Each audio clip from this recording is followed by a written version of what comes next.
I'm going to have to apologize.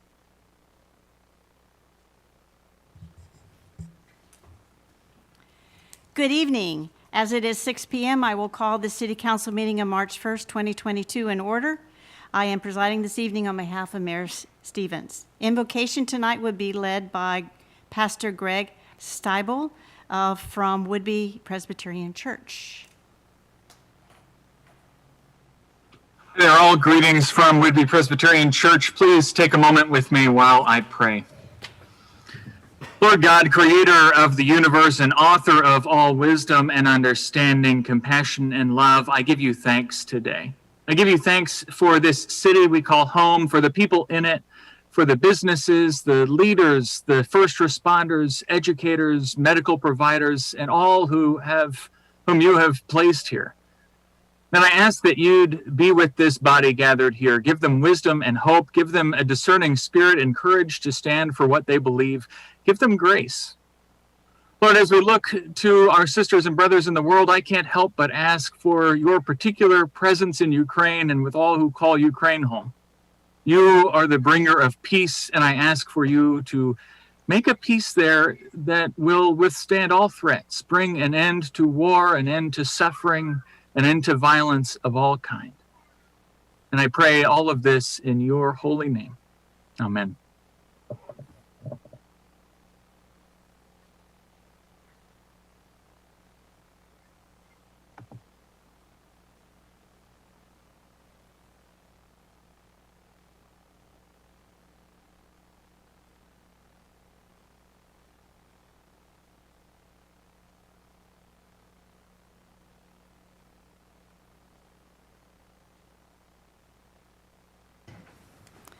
Due to COVID-19, this will be both a physical meeting location and a virtual meeting per Washington Proclamation 20-28. For the time being, masks are required for everyone in council chambers regardless of vaccination status.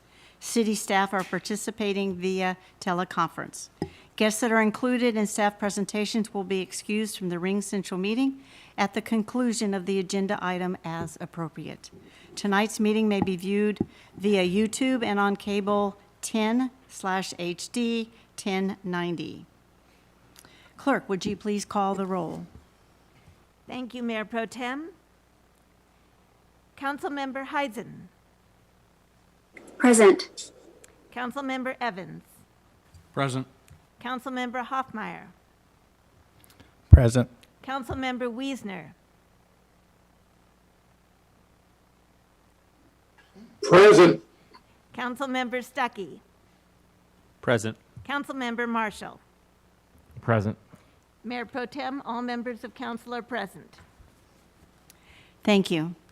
Are there any suggested changes to the agenda?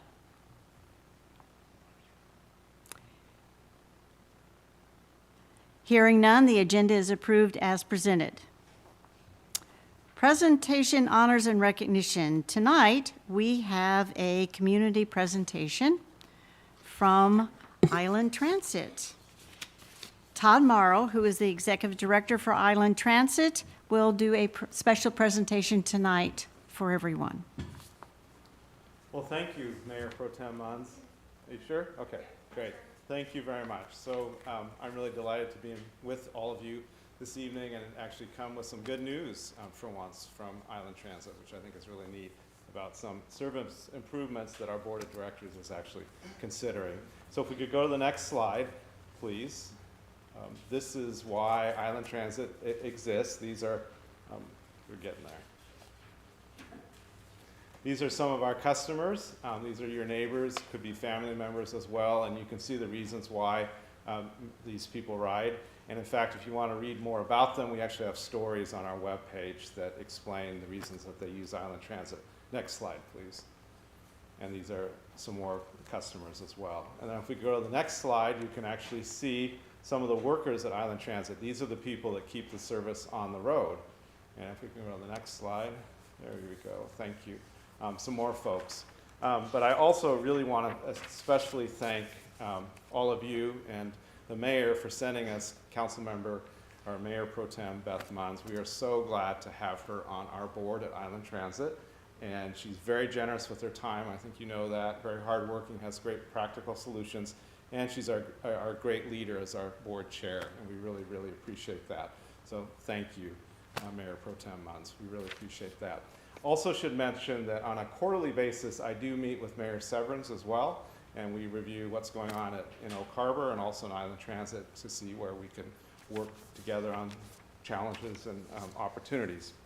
If we could go to the next slide, please. So there are really two things that are going on in Island Transit right now, in the transit world and kind of life in general for many of us. One of which is this focus on what is called equity, and in our case that means about expanding our service and trying to provide more access to opportunities for those who need it, who need mobility, because obviously that's what Island Transit's all about. The second thing that's big in the transit world and something that we're also very focused on is that whole issue of climate change and decarbonizing our operations, and actually over time we'll move to a zero-emission fleet. So if we can go to the next slide. This is just a little bit of information about what we're currently doing right now to reduce our carbon footprint. One of the things that we're doing is we've committed ourselves to what's called the Federal Transit Administration's Sustainable Transit for a Healthy Planet Challenge. We've also requested in a grant to get actually our first battery electric vehicles, 5 of them that we will hope to use on an on-demand service pilot that I'll talk about in just a minute. And then we've also undertaken to have solar panels. We've actually hired a contractor that will install solar panels on our operating base in Coupeville and also our operating base on Camino Island. Some of you may not know, but Island Transit also has service over on Camino Island because that's part of Island County as well. And then finally, we are beginning our transition to a zero-emission fleet. If we could go to the next slide, please. There are challenges in that zero-emission transition. Most of them are obvious to those of us who live in a rural island and a place like Whidbey where we have frequent power outages sometimes that last more than a day, particularly down in Coupeville in the south end. There are also the reality that our bus trips, many of them are long, and that means that we have to have batteries, if we're going battery electric, that have enough capability to meet that range. Right now, there aren't a lot of options, particularly with the smaller vehicles. That's the majority of our fleet. There are good electric buses that are larger. They don't, again, have the mileage capability that we need, but particularly in the smaller buses, that's a real challenge. So we're also looking at hydrogen fuel cell, potentially, as a way to transition our vehicles, in addition to battery electric. If we could go to the next slide, please. The other thing I would just mention, even though we are primarily diesel, gas, propane right now, people, by using transit instead of driving alone, can significantly reduce their own carbon footprint. And in fact, at Island Transit, just using 2019 as an example, over 5,000 metric tons of carbon dioxide was avoided because people actually used Island Transit. So let's go to the good news that I came here to talk to you about. And these are the options. If we go to the next slide, please. That we are examining in terms of how we can improve our service. And the focus is really on 3 things. One is expanding service days, meaning right now we currently operate only 6 days a week. And so you'll hear me in just a minute talk about going to that 7th day and operating then. Also operating later in the evening as well, which is really important if you're an essential worker who doesn't work the normal 9 to 5 hours and you rely on us for service. You need to have bus service later. And then also working on improving connections, and you'll see how that's particularly relevant to what we're proposing here in Oak Harbor. And the really important thing for me to underscore is these are all improvements. No one that currently has service is going to lose service because of what's being proposed. So that's really good news. If we could go to the next slide, please. So this is the first package of 6 that the board is considering adopting, and this will come before them again in April, and they will decide then whether to direct us to begin this implementation. But Sunday service, so service for the first time on Sunday for Island Transit. That's a big deal for us to go to 7-day-a-week service. And what this means here on Whidbey Island, and particularly Oak Harbor, is that we would have basically the same level of service that we have here now on Saturdays would also exist on Sundays. And so that means We'd still have a route that goes up and down the island all the way to the ferry in Clinton here to Oak Harbor. And then we'd also have 2 routes here in town that would connect to the major places that people want to go, like whether it's shopping or the post office or here. And then we would also connect north to March's Point across Deception Pass Bridge near Anacortes.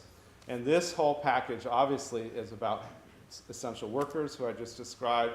It's about helping tourists. There are a lot of people, believe it or not, that would like to come here and they'd like to do it without a car. Well, it's hard to market to them, or it's hard for them to do that. Obviously, they can't do it on a Sunday right now. So this would address that. Also, the people that want to go to church and use transit to go to church would have that opportunity.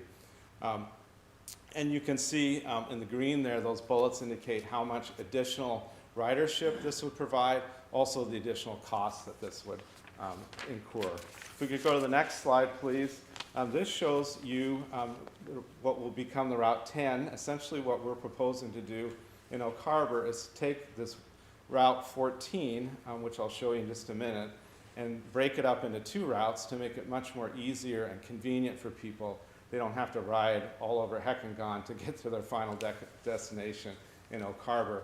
And you'll also note that one of the advantages to this new route that's being considered by our board is that it would come every 30 minutes, which is, again, a really important thing. If you want to make transit easy for people to use, they don't want to have to wait. They want to know that a bus will be there when they need it. So it substantially increased that service on the Route 10, which connects basically east to west and other important destinations here in Oak Harbor, and it's based out of Harbor Station. Let's go to the next slide, please, and you'll see this is that crazy Route 14 that currently exists that we would break into that route I just described. And if we go to the next slide, we'll look at that other route, the Route 2, which would be created out of that. And you'll see this is more of a north-south route that connects Heller and Oak Harbor Road, as well as some of the major kind of shopping destinations here in Oak Harbor, with hourly service as well. So we'd have 2 routes out of that one. And then if we go to the next slide, another improvement for Oak Harbor would be what we call the new Route 9. It's a west route. We used to have a west route a while ago, but this would actually be much more comprehensive than that. And if you look at the bottom left, the kind of squiggles, would go through Southwest 24th, and then also connect out to Fort Nugent, places that people here in town want to go. So it connects some apartment buildings, some new housing development, and other areas, making it easier for people to get downtown as well. And that would be hourly service. So that's a completely new route that would be part of this package. Then if we go to the next slide, please.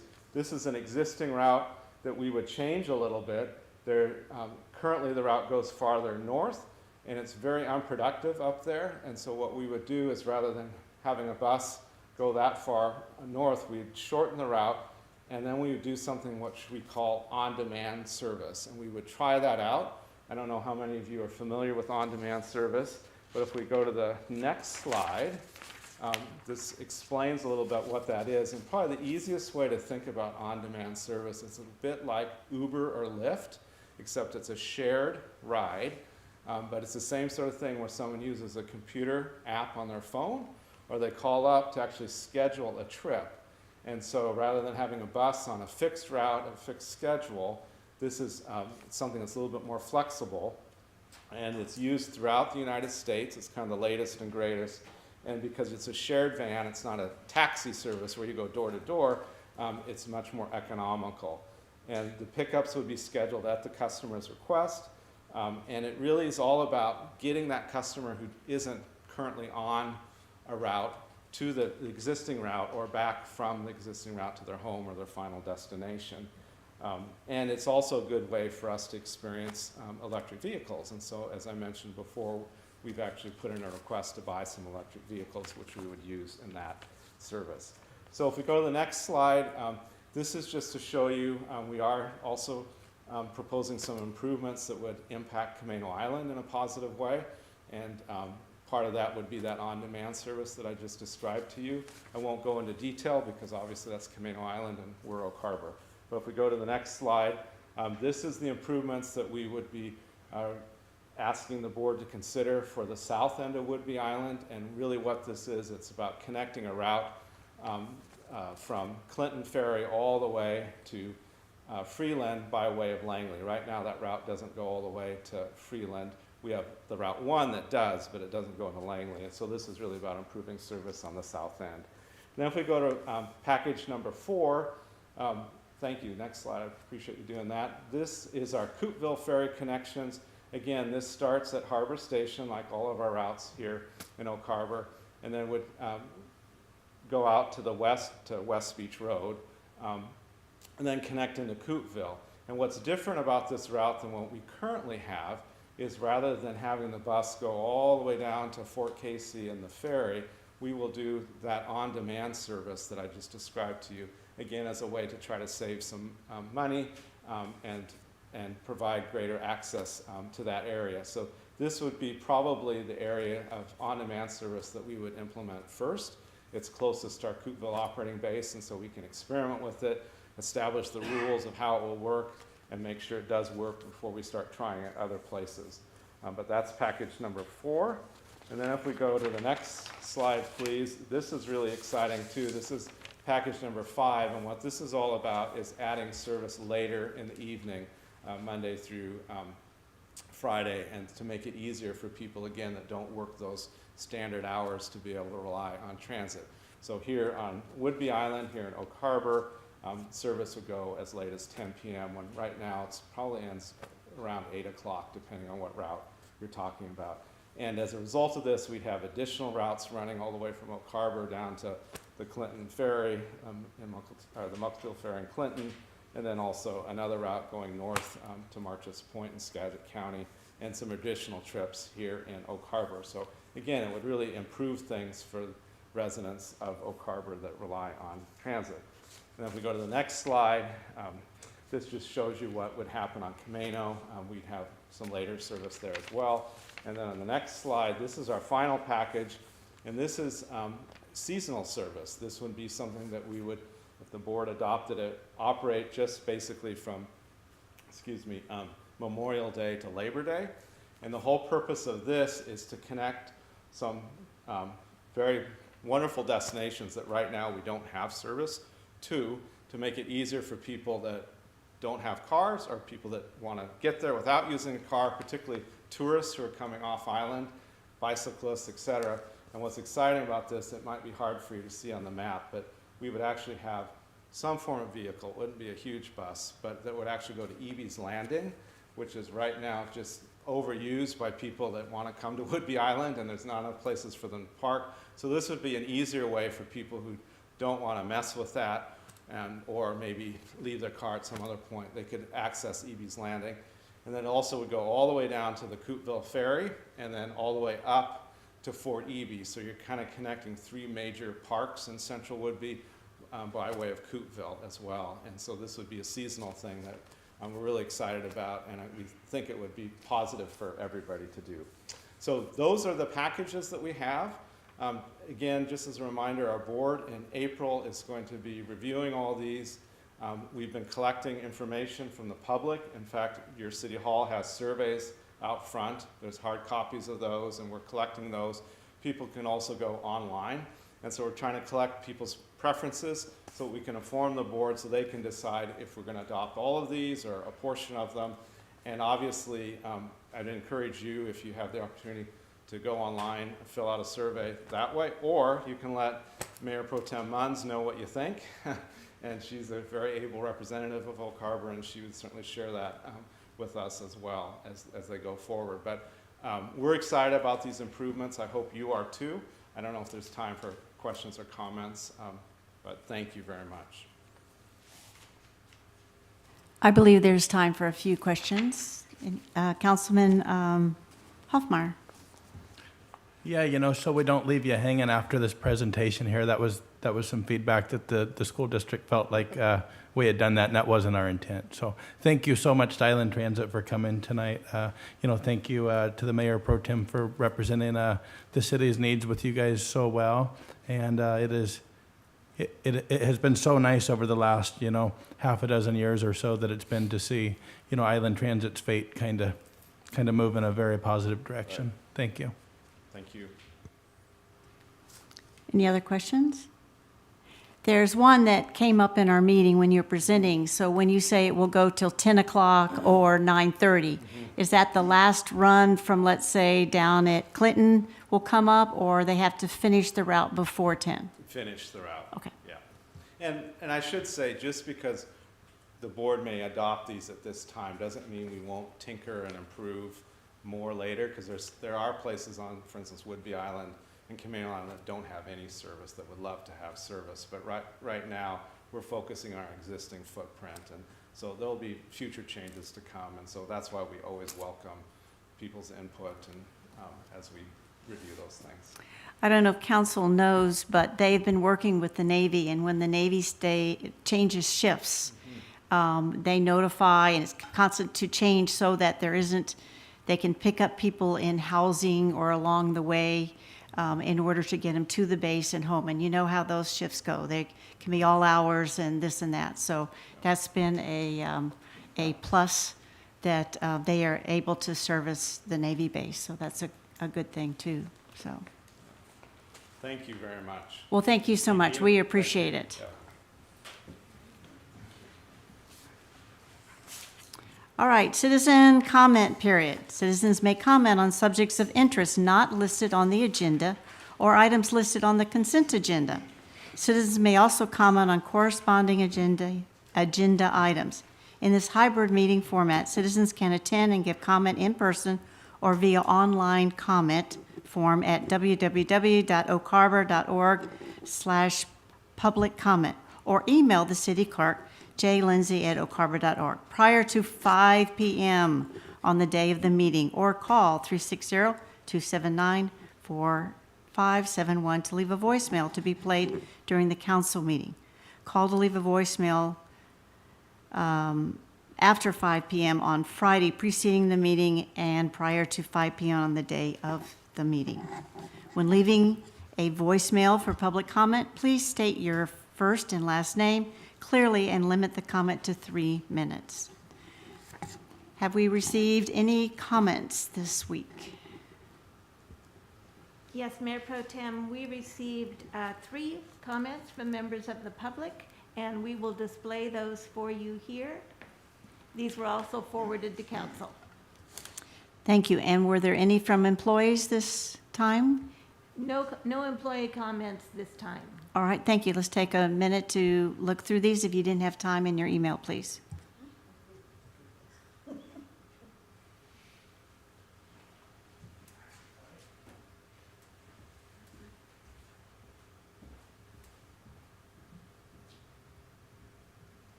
Thank you, Julie. All right, we are ready for consent agenda.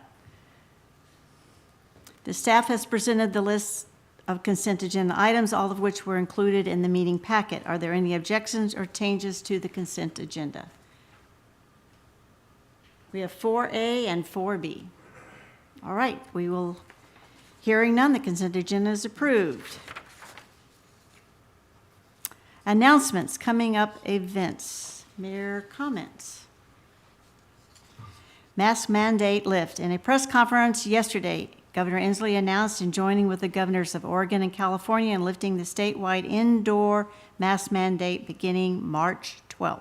That is not a typo, from the 21st. This includes inside schools and school buses. The mandate remains in effect for healthcare, long-term care, and correction facilities, as well as federal government facilities. Employees may still require masking in their places of business. Student news. Congratulations to student athlete John Blankman and Jordan Fay, who competed in the WIAA state competition for swim and dive competition, and wrestlers Cole Valdez, Pierce Hatfield, and Alyssa Gross, I'm hoping, who competed in the MAT Classic. Congratulations as well to our theater students, Maggie Garrett, AJ Gibson, and Zoe Ellsbray, who compete in the International Thespian Excellence Award and have qualified for national level competition. And congratulations to the Oak Harbor Navy Junior ROTC, who have advanced to regionals.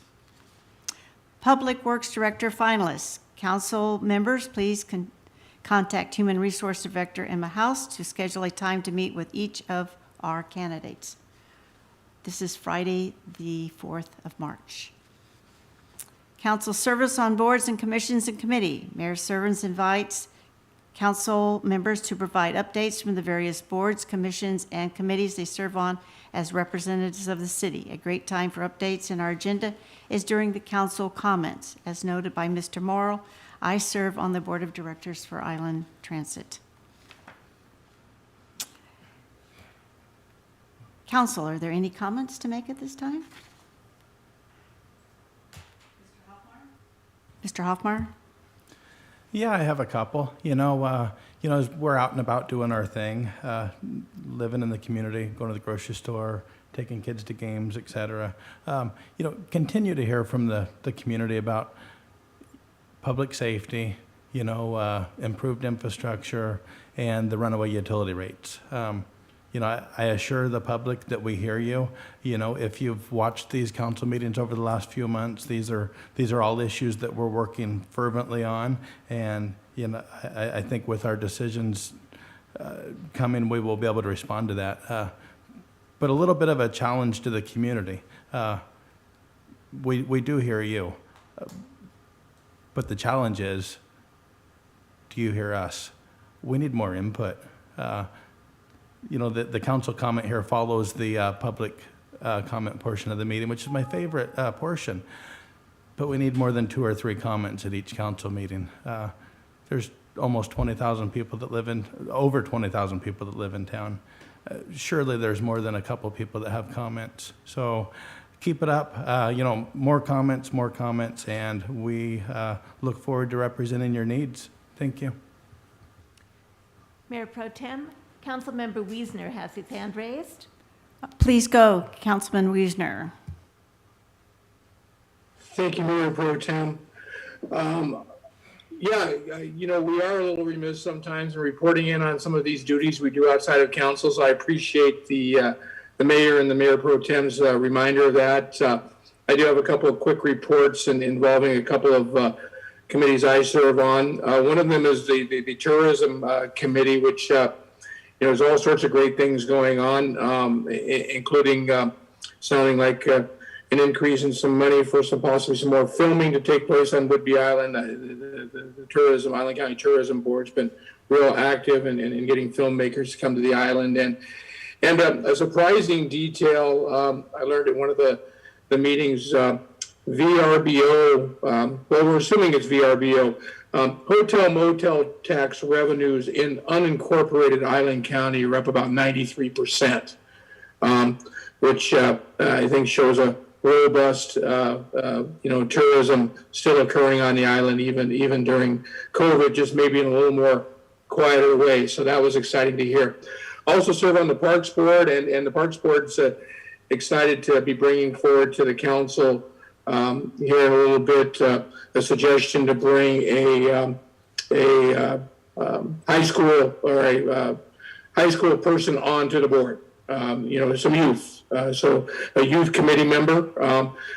Surprisingly, we've never had a youth committee member on our parks board. It'll be an advisory position, but I think it'll be quite fruitful.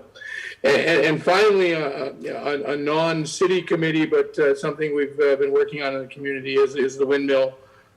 We continue to work with city staff very closely on a public-private partnership where we've got a great group of community volunteers and contractors assembled, ready to take on this task. And the city will be hearing more about this, or the public will be hearing more about this. We're going to be going out for a survey involving some of the stuff we're going to do in the future in our park, and the plan to get that windmill rebuilt is part of that. But I just want the community to know that is absolutely actively moving forward. We just had another meeting involving that with city staff last week, and we've got the original 1965 windmill plans currently at an engineering firm getting updated engineering on them. So this is a very serious project. And finally, I'd just like to wrap up with echoing some of Mr. Hoffmeyer's sentiments. Thank you for the comments we received tonight. Thank you for taking time out of your, we've all got very busy lives, and the thing that you sat down and took the time to write out those words does mean something. It doesn't fall on deaf ears. Often you notice we don't have a big discussion about the comments afterwards, because quite frankly, those discussions are taking place, and we appreciate, I certainly appreciate the time people take out to make those comments. Please keep them coming. This needs to be two-way communication. It's been really hard, during the last 2 years, and there for a long period of time when we couldn't meet in person, let's work past that. We're finally to the point where I think we've got it set up so that we can get online input, we can get in-person input, we've got a phone line for input. We're trying everything we can to make this as easy as the citizens of the community to provide their input as possible. So please take the time out of your day. It does not fall on deaf ears. And thanks for the time. Thank you, Mr. Wiesner and Mr. Hoffman. Any other comments? As my council position, a short comment. Some people may notice the U.S. sailing on May 11th weekend. We will have 40 different schools here competing in the first regatta of the season. It's a weighted regatta where they earn points in order to go on. At high school, it would be for state. So in a sense, it's also for our state and regional. And from that, there are some that go on to nationals. So there'll be 40 schools here, kids running around high school, staying. Some will commute like from Anacortes, but they come from Gig Harbor, from Blaine, from Cedar Woolley. I mean, it's amazing. So if you see kids running around and looking like they're lost, they can find the water. They know where the boats are, but they may be looking for some place to eat. But anyway, it's exciting that our town has this energy through the Wildcat Sailing Program. So that's it on my end. All right. We will go on to item 6, public hearing and meetings. A, ordinance number 1944/amendment number 6, 2021-2022 biennial budget. And I believe this is Mr. Goldman, our finance director. Thank you, Mayor Pro Tem. David Goldman, Finance Director. This item may have some changes based on the discussion of the very next item, which is the updated comprehensive plan and capital improvement plan amendment items. So I would recommend that we hear the other item first before we hear this item. Thank you, Mr. Goldman. And I see on here it says motion to continue public hearing and second vote. So there's no really action tonight. We won't make action until the next council meeting? Yes, that is the plan for this because there may be changes based on the discussion that happens in item 6B. All right, thank you very much. But I do believe that the public hearing does have to be open first before we can continue it to another meeting, so. All right, well, we'll skip to 6B and open that up in that public hearing, and then we will come back to this one. Okay, update, comprehensive plan and capital improvement plan amendments. Mr. Kamat will be presenting this tonight. Thank you, Mayor Pro Tem Kamak, Principal Planner, here to present the 2021 Comprehensive Plan amendments. This item was presented to the City Council at their workshop, the last month's workshop, and we also went to Planning Commission in February. So this is the first step or the first stop at City Council for a public hearing. We are asking the City Council to open the public hearing and continue to March 15th. Primarily, we're doing this to meet some notice deadlines and appeal periods with the SEPA determination. So we're making sure we have all of those dates covered. However, we advertised the public hearing for the March 1st meeting, so we are here. And it's a good opportunity to look at it because at the workshop, when we presented this item, we did hear some comments from council members on potential projects that you'd like to discuss or change or review. So this would be a good time to maybe look at it and see what can be done before we come back on the 15th. So I have a short presentation, or at least I have some slides to show you. The extent of how much you want to use the slides and the tables that I have will be dependent on how much you want to discuss tonight. So with that, I will share my screen and start my slideshow, and then we can volley back and forth based on our discussions. That will be great, thank you.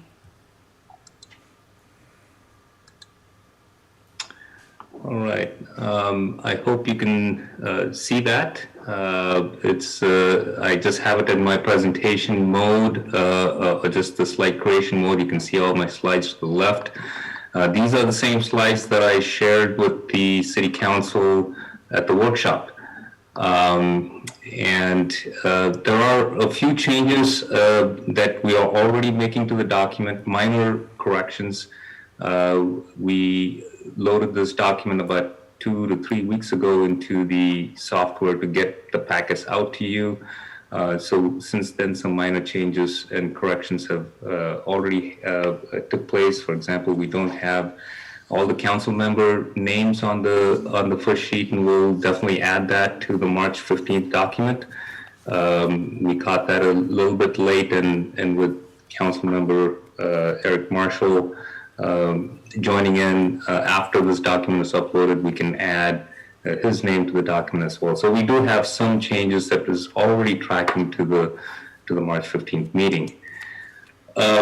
What you could consider for today is you can review and change any projects in the CIP today if you'd like, if you have any concerns on any projects.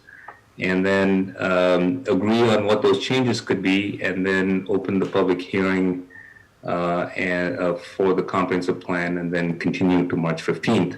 And what we will do as staff is take the changes that you recommend and make it in the document and bring it back on the 15th so you can adopt an amended document. So that would be a plan moving forward in terms of how to address those changes. Now, I'll stop there. I have all of these slides, and I can go through those, the presentation. But before I jump into that, I will turn it back over to the council to see if you want me to continue with the slides. If you already know what changes or what discussions you'd like to have, then we can jump to that, and I can just bring up tables or things like that you would like to discuss. We can look at it on the screen and have those discussions. So I will leave the choice up to you. All right, I'm looking at council for things they want to add or take out. Councilman Hoffmeyer. Yeah, CAC, if you want to pull up the City Hall parking lot expansion. I sure can.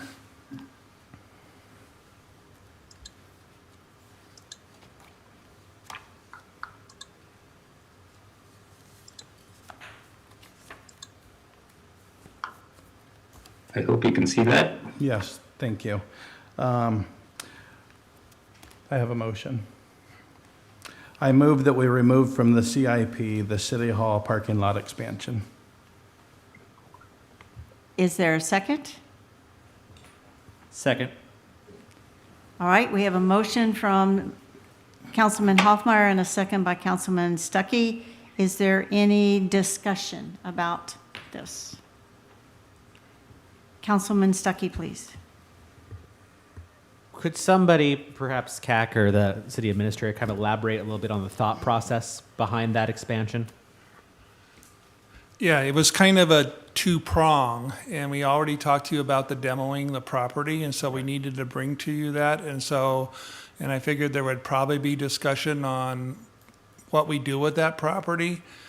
So in the past, we've underestimated costs, so I went ahead and on the proactive issue, got a $500,000 estimate for it, and it was a good number, not something that comes out of a napkin sometimes, and we can't always do that. But certainly, we gave you the full cost. If that's something you want to delay, we did put it in the planning years. We didn't put it in the next biennial, but if you want to just pull it on the plan, we'll continue to do the demoing of the property. I think they're going to burn the structures and remove some of the trees and continue with that area. And so, and then the direction will help us. We'll just go ahead and just do it as field and won't prep it for possible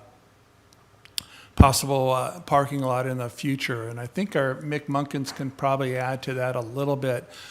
So it would be helpful to us to have that direction, and it'll kind of change the way we address the property by knowing that we're not going to go forward or not planning to go forward with a parking lot expansion.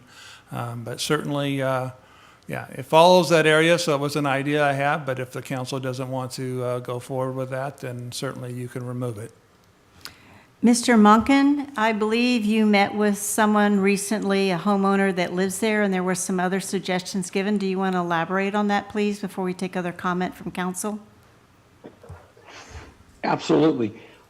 He was interested, Skip Patella. Padilla? Thank you. Patella.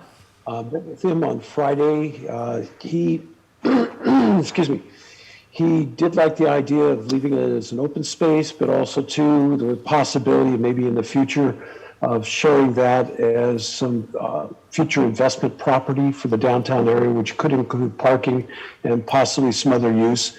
He also did mention that it was looked at, he believed at one time, as possible future space for remodeling of the city hall.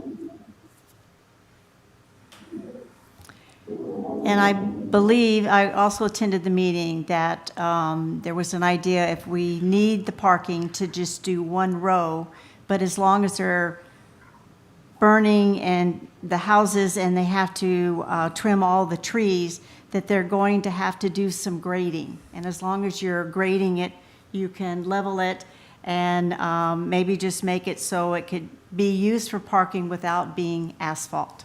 And so there were a lot of things, but not necessarily the full-blown parking lot if it's not needed. One of our comments tonight you saw is they would like more parking, but it could be used whether it's kind of a dirt, gravel, or spray it, with grass or whatever seed. But it would still have a function, but the houses have to go, the trees have to be trimmed, and so it's going to be an empty space, so it has some possibilities, so it doesn't have to be the full $500,000. So that's all I can add. I believe Mr. Stuckey had a comment. I'm sorry to cut you off. I was just trying to get this in. All right, And Mayor Pro Tem, Councilmembers Heisen and Wiesner also have their hands raised. Okay, Mr. Marshall, I'll go to Heisen and Wiesner and then come back to you. All right, Councilman Heisen, please, your comments. Thank you. I'm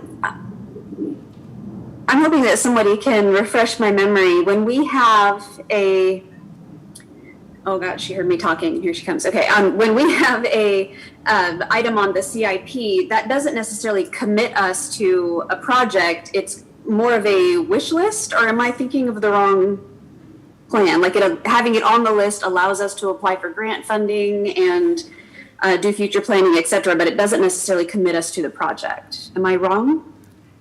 CAC, you want to answer that? I believe I know the answer, but go ahead. You're the department head. Yes, that's correct. It's just anything outside of the budget years are planning years. So it is a plan, and as you all know, we amend the CIP every year. So projects come in, drop off, and things like that. So the community's vision always changes as we move along in this treadmill, sort of a 6-year period. So the first 2 years, the 21 and the 22 were budget years. Now 22 is the last of the budget year. So we'll go into the next 2-year budget with the 23, 24. Then 2 years of funding is secured. So I don't know if I want to call it a wish list. I'd call it more like a to-do list. I would like it to be more of that sort of an approach, because if we say wish list, we tend to add a lot of projects without securing the funding, and that becomes challenging in itself with the expectations of what gets actually done. So. All right, thank you. Yeah, wish list probably was the wrong term, but thank you for that clarification. For that reason, I don't see a need to strike the parking lot project off the list completely, because we need to do something with it. We could maybe fine tune it a little bit, but I don't see any reason to strike it at this time. Thank you. And I apologize for the extra guest here. She won't leave me alone. Thank you, Councilman Heisman. And who's the four-legged council person helping you? All right, Councilman Wiesner, please. You have comments? Yes, thank you, Mayor Pro Tem. First off, on the parking lot subject, I guess I'm going to question, that's one more buildable property we're going to be taking out of the city inventory. It's in the CBD, if I'm not mistaken, and has some density that would be allowed on that property, and could be, some sort of a, city's forward attempt on some of the affordable housing issue we've got.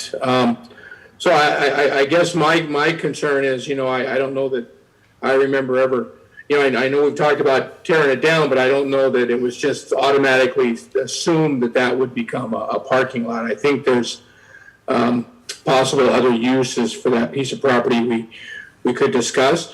Certainly short term is a parking lot. We've been working obviously on an ordinance allowing us to do some gravel parking, and maybe that's a short term solution while we discuss future uses for that property. But once we build a parking lot on there, it's probably going to stay a parking lot, and it's just going to be another buildable piece of inventory out of an already short buildable lands analysis. So, and then Mr. Crawford maybe would be the guy to ask this question. Portland Lou, that's on the parks budget. I thought we've kind of decided that's not been working out well for us. Is there a reason we still have that on there? Point of order, Mr. Wiesner. We're talking about the motion and the second right now. We can come back to that point later. Yeah. Yes, I'm sorry. Yeah, you're correct, Mayor Pro Tem. So those are my comments involving the parking lot. Okay, I will call back to you later on. All right, Mr. Marshall, please. Thank you, Mayor Pro Tem. My only question was, how many potential parking spots are we looking to gain? I believe, Mick, do you have that in front of you? I do. As a matter of fact, let me do a screen share so I can show you. It comes out to about 60 parking spots. Just a moment here. I'll have it up. So 3 rows, I believe, right? Or is it more than that? 3. That's correct. 3 Are rows. you able to see it right now? Yes, we can see it. Okay.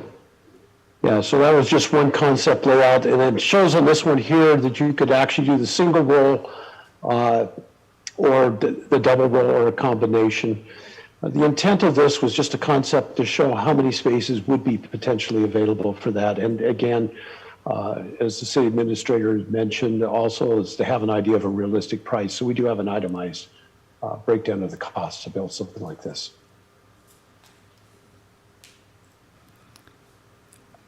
Is that it, Mr. Marshall? Okay, thank you. CAC,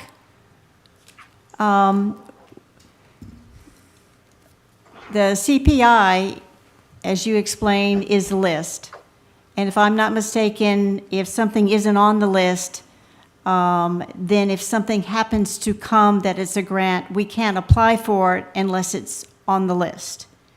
And there's no order. In other words, you have it in a list, but if it's 12 things or 15, number 15 could end up being 1 because we have an occasion to go after money or whatever for whatever that item is.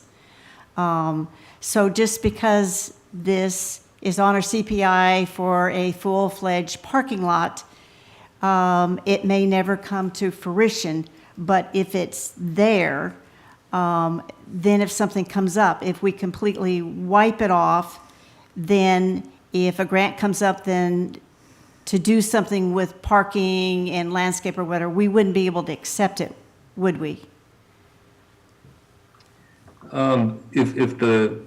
If the grant, the source of where you're getting the grant money from has a criteria for a project to be included in the city's plans, then the capital improvement plan is definitely one of those plans that you could have projects on. And for this case, for the parking lot case, this would be the only place that there's actually something mentioned about it becoming a parking lot. For other projects, for example, transportation projects, we have the transportation plan and we have projects there. So if grant dollars come our way that is not on the CIP, we can refer to other plans. So I just want to clarify that the CIP is not the only place where we have the list of projects and that makes it eligible for grants. All our plans could have projects in them that are eligible. But for the parking lot that you're currently talking about, this is the only place I think we have some sort of an expression of an idea to have this as a project. It's not in any of our other plans. So yes, if you want to go for grants to do something on this land, it would be good to have it on this list. Thank you very much. Any other comments? Mr. Hoffmeyer? Yeah, one final thing on this. You know, I'm just one individual, you know, one counselor out of 7. This is the process we follow here, and obviously every vote takes a majority. Fully aware that the CIP is more of a to-do list, not a this is what's budgeted and this is what we're doing. However, you know, I want to get it out there. I'm not going to support this parking lot this year or next. So just wanted to be, you know, forthcoming about that. But the biggest thing is, you know, all too often, projects that we'll see in a CIP, you know, it'll end up being, well, we've already got $80,000 into surveying it. We might as well move ahead with it. So I want to be very straightforward right now. I don't support it now, and I won't then. I am only one person, but I don't want to see, well, we've got $30,000 into surveying it already. We might as well do it. So that's why I would like to see some of these few items pulled that we know that probably won't have support. Thanks. Thank you. Any other discussion? Oh, Mr. Marshall. Thank you, Mayor Pro Tem. Mr. Oborn, we're talking about the possibility of doing gravel in city parks. Would this lot qualify if that gets approved? The intent, actually, Kat Matt could probably talk to this too, but I'll take a stab at it, and also Mick Munkin can add to my comments on that. But we're actually looking at it for thank you for moving so I can have eye contact here. So I think, where are you? We're looking at more for larger areas and really narrowing it down to larger areas such as Harbor Heights. But certainly, if the council wants to lax and do it more in the city, then that's something we can look at that, and then we can consider the environmental considerations that are there too. So, but right now, we're very pro and encouraging asphalt. But we realize after looking at our Harbor Heights that maybe every area doesn't necessarily need that, and sometimes you want some flexibility for the future. And so I have some professionals on the screen here that certainly can add to that and provide some more insight if they would like to. Yeah. Yes. Oh, go ahead, Kat. No, go ahead, Mick. We are in discussion, Public Works is in discussion with the Development Service Group. We are looking at this as a possible future, what's called low impact development. Under the state stormwater management plan, they do have gravel with a structural base, which is a plastic grid, which they do use as an acceptable water quality alternative for pavement. So it is correct that we are focused on Harbor Heights to use that for temporary facilities, but we also are looking at that as a possible future. In one case in particular is when we had the discussion on the volunteer park, that parking, that was proposed to be a gravel pave as well. So there is a future potential of that, but right now within our code, it's not allowed. Kat, do you want to add anything to those comments, please? No, I think Mick covered that. I was going to cover what Mick was going to say from development services standpoint. We currently are approaching the amendments to consider for large parks such as Harbor Heights, just because of the expanse of land that's involved and the costs associated with such projects that you can phase in some of these surfaces. We haven't discussed in depth how it would do in urban areas, the impacts to adjacent roads, whether gravel will come on to the roads, create issues there. But I think Mick is on the right track with this LID and grid, using certain, if you have some standards to these gravel lots, you could look at it as a good solution, or as an alternate solution, at least for a temporary basis. So we can look at all options moving forward, but there are pluses and minuses to moving in that direction, and we should weigh them before we act on that. Thank you very much. Any other comment? Mr. Evans? Who are we thinking that this parking lot is going to serve? Why do we need 60 additional spaces behind City Hall? Looking at the audience here, I don't think we're having a problem here. Good question. I mean, that's part of the whole vetting the whole thing out. So I'm just thinking with money, and we're in tough times right now. The fire department wants money. Everybody is asking for money, and we're going to look at spending $500,000 just to fill an empty piece of ground. It just doesn't seem to make sense to me, or that there was a lot of thought that was put into it. So that's my comment. Thank you. Any other comments? All right, the motion is by Mr. Hoffmeyer to remove this item from the list permanently, and seconded by Mr. Stuckey. I will call for the vote. All in favor of removing this from the CPI, please raise your hand or say aye, and I can't see Heisen or Wiesner, so you'll have to help me out. I have a point of information, Mayor Pro Tem. All right.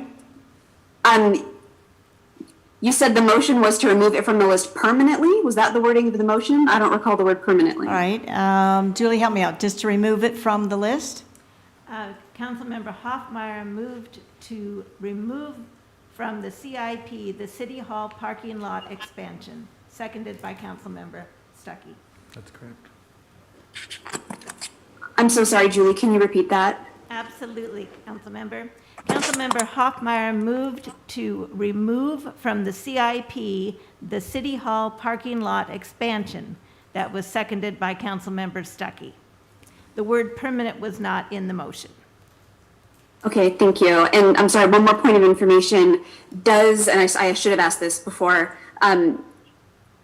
does removing the wording of the expansion prohibit us from proceeding with demolition or anything else? No, it Or does is it just not. a No. paving? No, it does not. Okay, thank you. All right. So this is Chief Dresper, Mayor Pro Tem. May I have a moment? Yes, sir.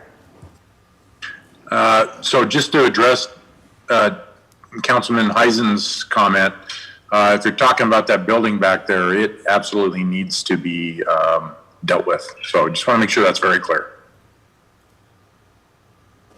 Thank you. That was my concern. I don't think a parking lot is necessary, but we do need to do something with that lot. So I didn't want to basically kind of get in our own way by trying to fine tune the process. So thank you for clarifying. Mr. Oberon, I believe it's two separate. This is just talking about the parking lot once the buildings are gone and the trees are trimmed, correct? So this has no bearing on those actions of the tree trimming and the buildings being demolition, burn, whatever. We ended up dividing it into two steps. So step one, we've already got which is the demoing of the property, already got council approval. And this is the option for step two, so it's up to the council whether they want to have it on that, totally discretionary. So it's a policy decision you can make. Thank you. All right, I'll call for the question again. There was a little bit of an interruption. Julie, would you please read the motion one more time, please? Absolutely, Mayor Pro Tem. Councilmember Hoffman moved that we remove from the CIP the City Hall parking lot expansion, seconded by Councilmember Stuckey. Any other discussion? I will call for the vote. All in favor, please raise your hand. Aye.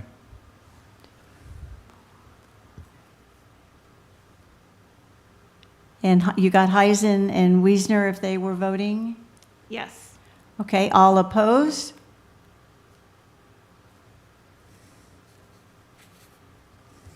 All right, it passes. Thank you very much. Now, the second part of this is I would request a motion to continue this public hearing to March 15th. Are we done discussing? Oh, we're not? Mayor Pro Yes. Tem, I believe there was a discussion about talking about other projects. Oh, sorry, yes, sorry. Lapse. All right, Mr. Marshall, please. Thank you, Mayor Pro Tem. I'd like to make a motion to remove the Facamall Road Access Project from the capital improvement plan. Is that a motion? Yes, I'd like to make a motion for that.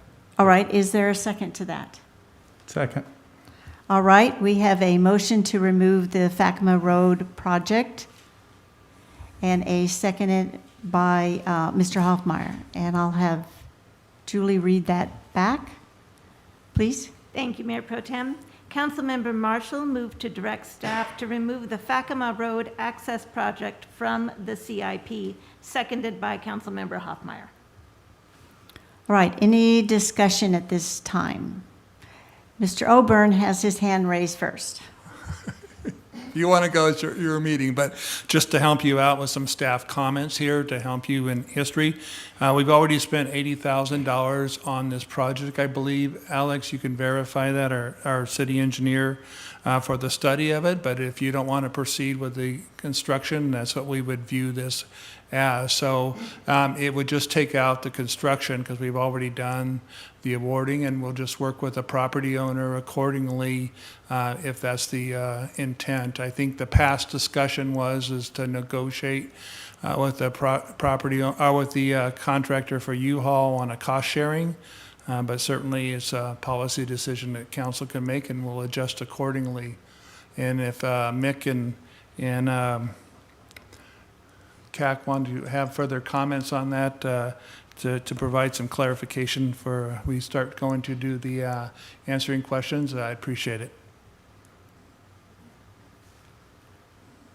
I think the only thing we can add on to that is we do have the developer right now that's in communication with us, looking at a possibility of partnering, and the funds that are in there would be part of that. They're looking at a road that is wider than what we had on the city's original plan, and we would have a limit of our contribution to be no more than what currently is available in the CIP. Other than that, that's the only commitment that we financially have put forth right now. And that's something that's possible that this developer can move forward. I guess I do want to add one more thing, and CAC, you can add on to this if I'm missing anything.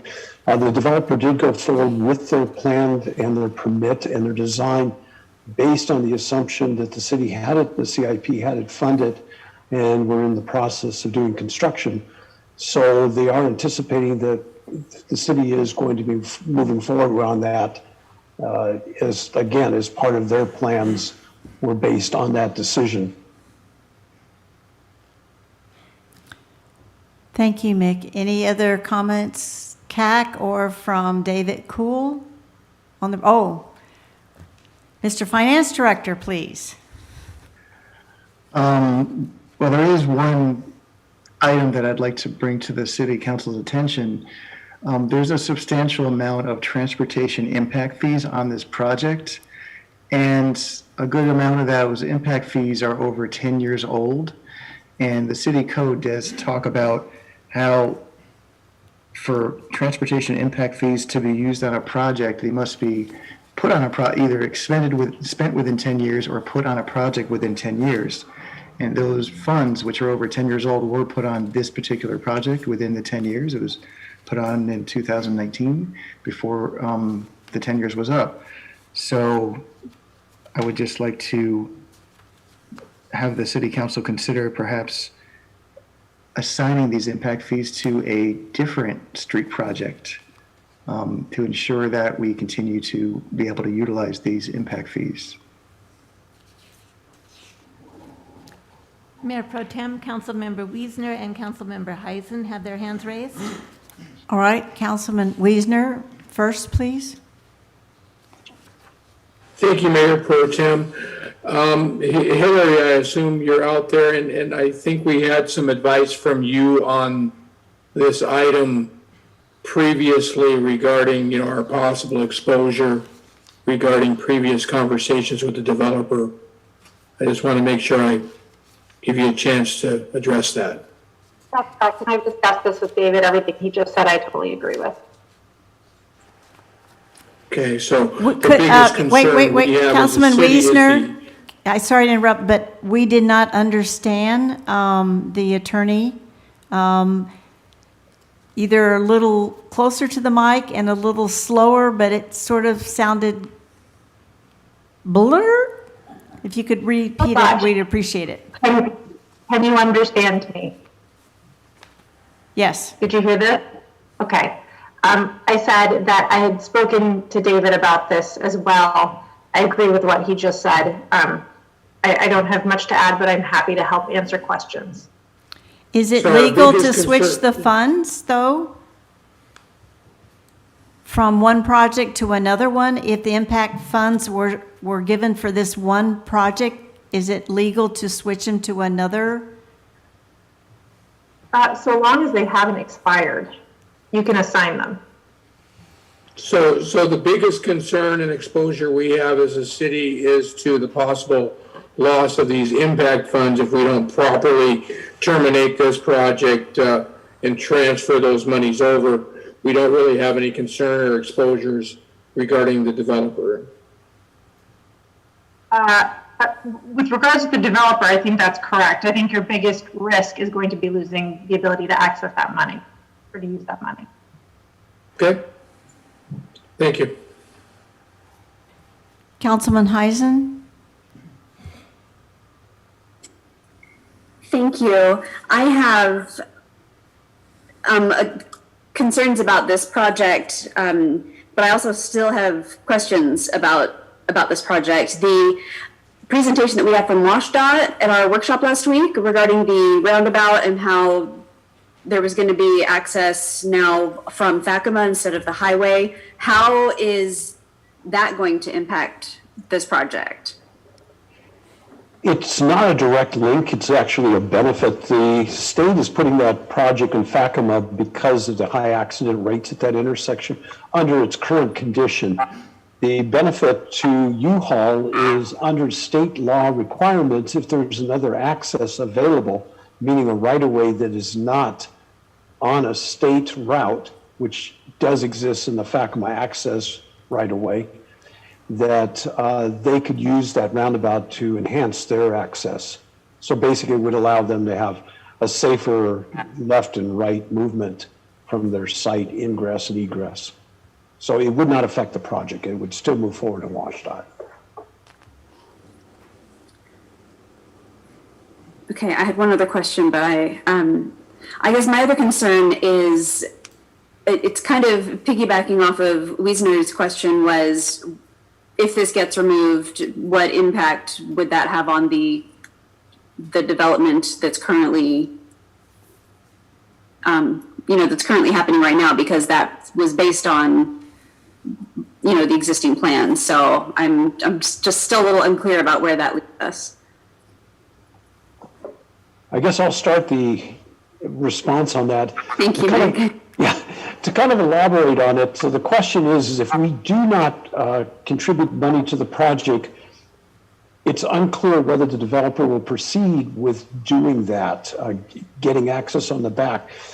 The alternative would be is that the developer would push back to the cities under the conditions that they may have made decisions to use that site, to utilize that site in their cost study feasibility, because the city did show there was a road built in there.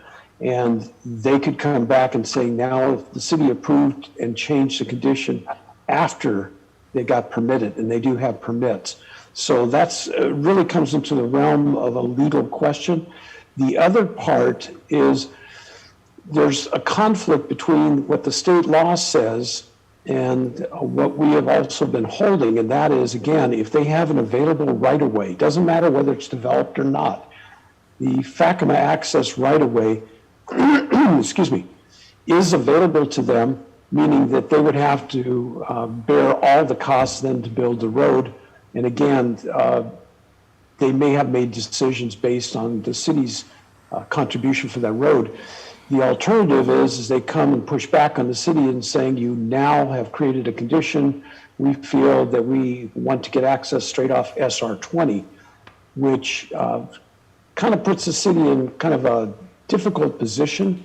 And where the difficulty comes in is the city did make a commitment, did fund it, and if we withdraw the funds on it, then we've changed the condition.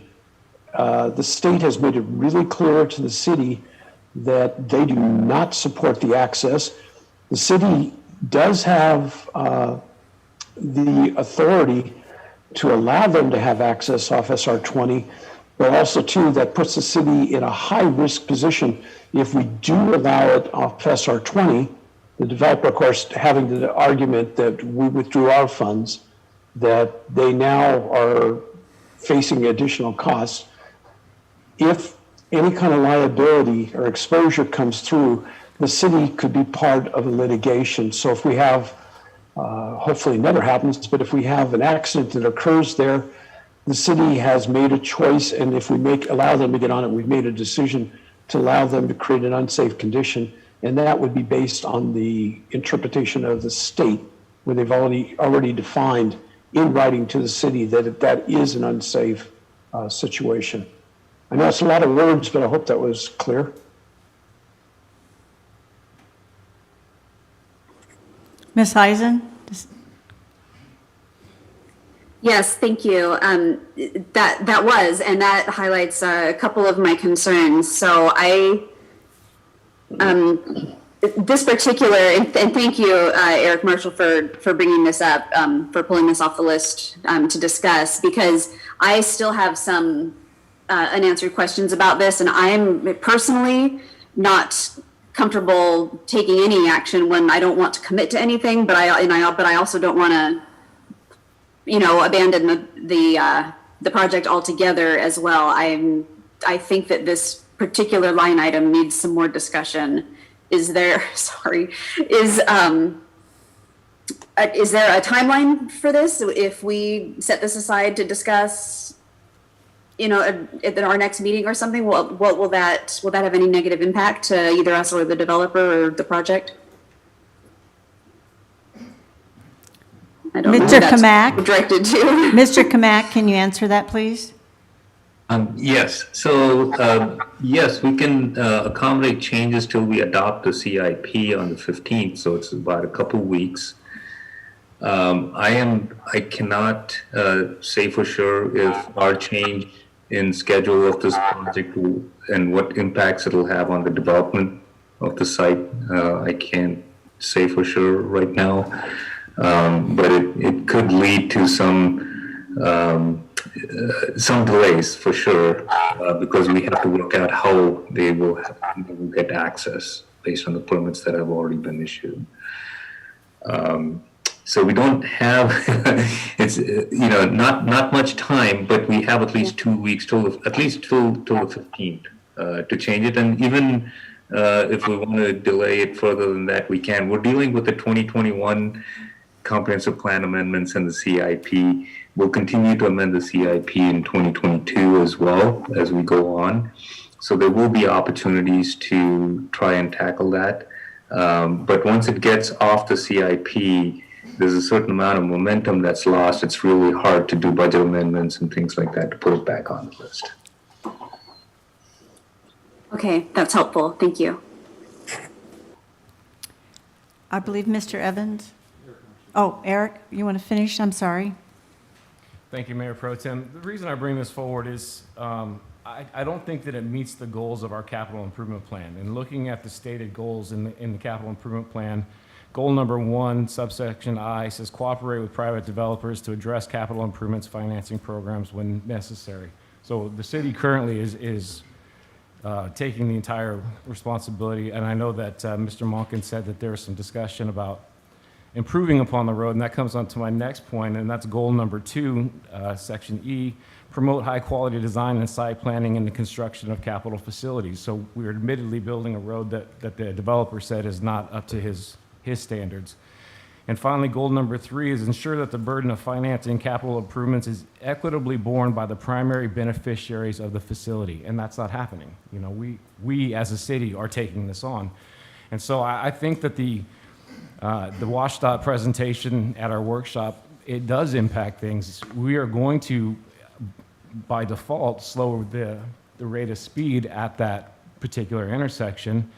We already go up, if we kick up from 40 to 50, we could potentially take a look at just keeping that entire area 40 miles an hour as opposed to going up to 50, having to slow down for a roundabout, then having to slow down again for a light at Altfield and Highway 20. So that's the reason why I bring this forward, is I don't think that it meets the goals of our capital improvements plan. Thank you. Okay, Mr. Evans, this time. Thank you, Mayor Pro Tem. I would just like to say that, or confirm with the administration, 3 of the lots on that corner belong to the city. Is that correct? I believe it's 3. I'd Okay. have to defer. There's a few lots there. I believe it. I don't know if somebody probably has a map there behind me. One of the advantages of staff at their desk is they can do multitasking. So, so I would ask Mick or CAC if they can verify it, but I believe it's 3 lots. And I'd also like to know what the intentions of those 3 lots are. Have we already determined that as a council, or has that not been determined? It's got a name of Millennial Park, and CAC could probably speak to, but it's not even in our capital plan for any development on it. Okay. In the next 6 years, I think long-term, there's probably discussion on that, and I think CAC is very familiar with our park plan and could probably clarify and make sure I'm accurate on that statement, on that. Two good questions. And I have a follow-up once. Are they going to provide that now? Or should I Yeah, continue? CAC, if you can go ahead and answer both questions, that would be great. Absolutely. The properties along Highway 20, I believe that there are 3 properties there that belong to the city. So they was owned by the city, and then there's the 4th property that the city owns is where the road is proposed on. So, I mean, I can share a map real quick to show. So it's actually 4 lots then, okay. Okay. Thank you. And- He can share, he can actually show the lots so we make sure we're on the same page. We want to make sure we give correct information Yeah. here. So it's those 3 So- along the highway? These 3 and this lot. So this is owned by City of Oak Harbor, all these 3 lots. And so is this long lot owned Okay. by the City of Oak Harbor. So in terms of the use for this property, this entire property was bought by actually a combination, by a joint effort between the county, city, and the Navy, and primarily to restrict development in this area because it's right over the accident potential zones. So the NAS would be flight patterns. When they take off, they have fixed patterns, and those have been mapped. And so there's designations of accident potential zones from the takeoff path, and those zones cover these properties in this region, and that's why and these regions are restricted from accumulating people and residences because of the probable crash zone. And so the city, county, and the Navy bought this property, and it has been designated as a park open space, and that's why you see all the Gary Oak plants and trees that are being planted there with the long-term idea of preserving this as an open space and maybe a potential nursery for Gary Oaks. And who designated that as an open space park? Is that done by It's council? designated by the Parks, Recreation, and Open Space Plan that was adopted in 2009 or 8, I want to say. Okay. The reason I ask these questions is if we're going to be making an investment in a road bordering 3 properties that is owned by the city with a new roundabout coming in, I would think that there would be a opportunity for revenue to be coming back to the city by doing something with those properties to complement the U-Haul with that roundabout coming in. So my point is I think we should look at something larger than just whack the road. I think we need to look at it as a bigger item. The other comment that I would like to make is, you know, we went into this meeting with one intention, and now we're cherry picking out of this list of items. This is a big conversation we need to have, and I think that it's going to have to continue following this meeting because there's quite a few items in here that we're going to have to address. Thank you. Mayor Pro Tem Councilmember Wiesner has his hand raised as well. All right, I'll do Mr. Hoffmeyer first and then go to Mr. Wiesner, please. Yeah, I think for me, the biggest reason for my quick second on this was, you know, the public has made it pretty clear that they don't want to spend any money on this road.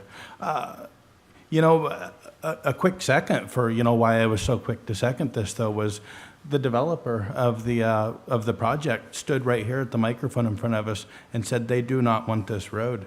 So I'm not very quick to spend $500,000 on something that a developer says they don't want. On follow-up, it was too said that no, we don't want that. The roundabout going in at Fakima Road definitely changes the math. And like Mr. Marshall said, you know, you're gonna have to slow down to 15 miles an hour for the roundabout. You don't go but a block up the highway probably to where the speed limit's 40. It would seem like, you know, this is a conversation we need to have with the WSDOT again. And, the access that U-Haul wanted off the highway, maybe that does become possible now. With that, I would offer a friendly amendment if this is the proper time. I'm not sure. I'd have to ask our attorney. We're still having discussion on the original amendment. Is it okay to do a friendly amendment? he's amending the amendment, he could. We can't hear you. Could you be a little bit louder, please? Sorry. Gosh, assuming he's moving to amend the amendment, he can do that. It's the original motion. We don't have an amendment. We don't have the amendment yet. We just have the motion, and we're still having discussion on the original motion. He would like to make an amendment to that motion that has been made but not voted upon right now. So I know the order would be to vote on the amendment first and then combine it with the original motion. But if we're still having discussion on the original motion, is it time, or should we have a little bit more discussion and then do the amendment? He could move to amend the original motion at any time. All right, thank you. All right, you can go ahead. Mr. Marshall's motion was to remove this from the CIP. My friendly amendment would be that pending a proper transfer of transportation impact fees to another project. Is there a second? I'll second that. All right, so we have an amendment to transfer the transportation fees to another project, and by Hoffman, and we have it seconded by Marshall, and we have discussion by Mr. Oburn. Yeah, if staff can make some clarification and help the council in that. With our finance director's comments there, we want to keep the project process or the funds, the impact fees designated. So we don't want to follow them into undesignated status. So I would recommend that you amend your motion and designate the funds specifically to the Harbor Heights Access Road project, assuming that remains on the project. It's another one, and we would just move it over. And that way we're keeping it designated. And our finance director, David Goldman, if you could make sure that you feel that meets the clarification of keeping that funds designated so it doesn't have a reversion. Yeah, we can follow up with that. I'll be talking to Hillary to get some more clarification on that for sure. But your preference would be to designate a specific project, right? Yeah, the preference would be to designate a specific project, and there's sufficient, that project has sufficient costs to accommodate the 400 or so thousand of impact fees that would expire.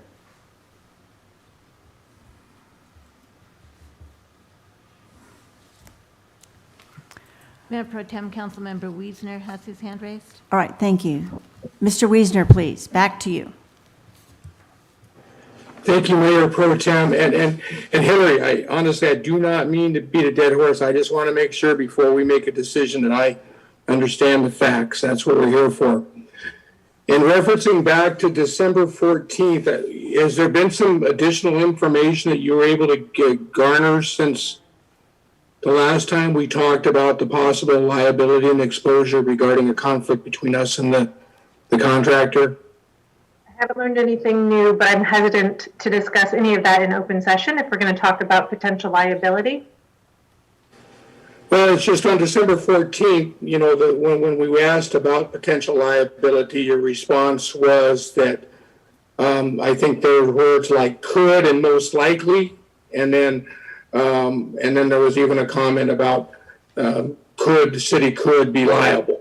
And so I just want to make sure, I mean, is there, you know, that's what we seek. I get, you're not a Swami, right? You don't have a crystal ball, totally get it.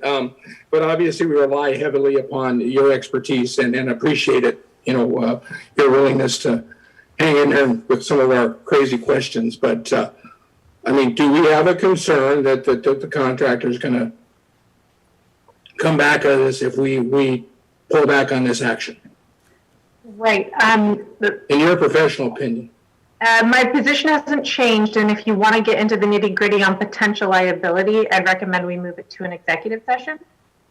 Okay. So But everything I said at the previous meeting still stands. I don't know anything different from the last time we spoke. okay. So I think it's important we all understand that. So I appreciate that very much. Thank you. So, Mr. Wiesner, if I'm hearing you, would you like to go into an executive session so we could dig into this further, or go on to other council comments? I would certainly, I guess, put it out there to the rest of the council that there might be some discussion that needs to be had before we make a decision on this. And I will certainly let the rest of the council weigh in upon Hillary's comments as well as that thought. Thank you. Mr. Stuckey, I think your hand was up.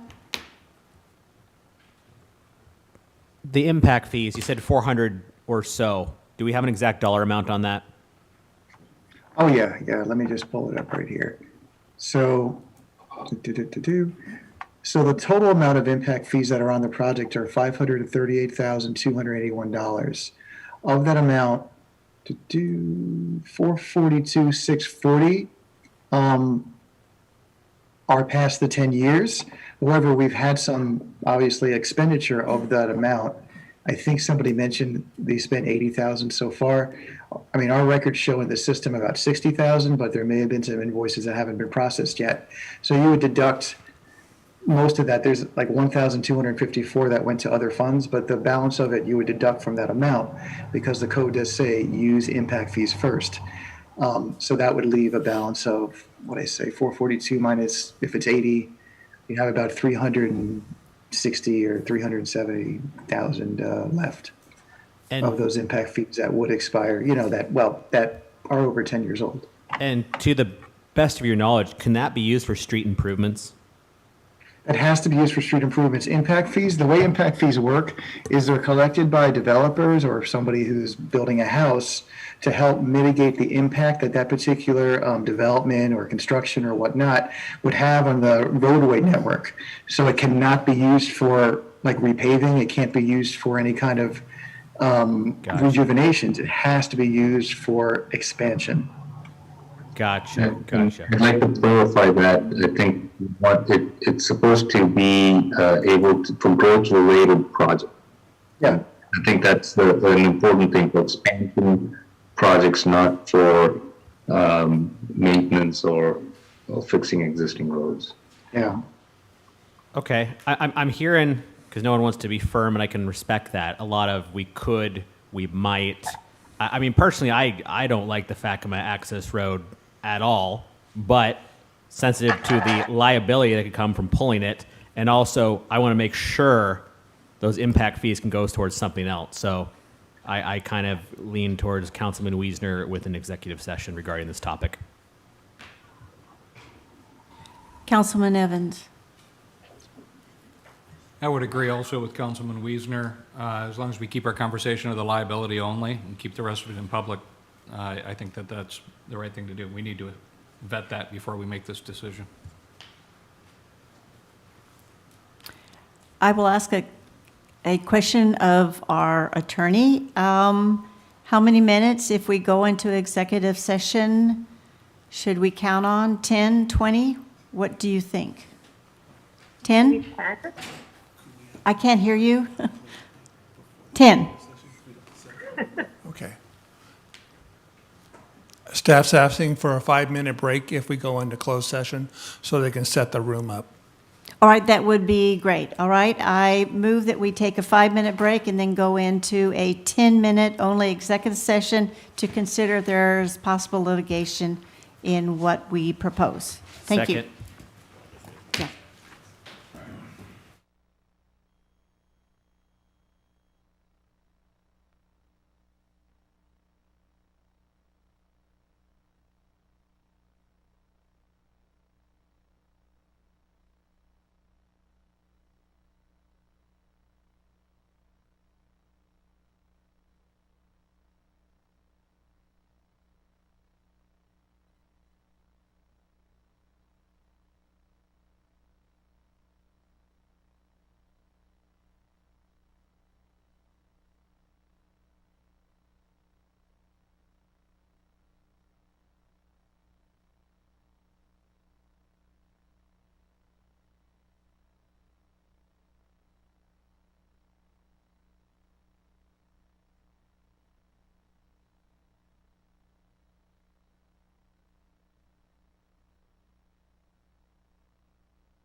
The council is going to continue their executive session for an additional 10 minutes and will return at 7:58 to the open session.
We are back from executive session. No action was taken, and we will continue our discussion prior to executive session about possible litigation. So who would like to be first on continuing the discussion on this item about the road? Mr. Marshall? Thank you, Mayor Pro Tem. I will move to table this motion until our March 15th meeting. All right, is there a second to that motion? Second. Mr. Hoffmeyer seconded. Mr. Marshall moved to table his motion until the next meeting, and it was seconded by Mr. Hoffmeyer. All those in favor, raise your hand. Mayor Pro Tem, that is unanimous. All right, then I believe we have another motion, and we may have done it out of order. We had an amendment to this motion about the transfer of impact fees. I will withdraw the friendly amendment for now. Do we need a second to that withdrawal to his motion? The person that seconded it? Clerk? Yes. Mr. Stuckey, or? I will second. Oh, you second? Okay. All right, so we've had a withdrawal, a motion, and a second. All in favor of withdrawing the amendment at this time? Raise your hand. That is unanimous, Mayor Pro Tem. Okay. All right. Now, any other items in question? Mr. Evans? I would like to, I don't know if this needs to be a motion, I would like to see this changed for the 15th to show a more urgent schedule with the sewer line repairs. I was pretty clear on that with the workshop, so I don't think I need to say more.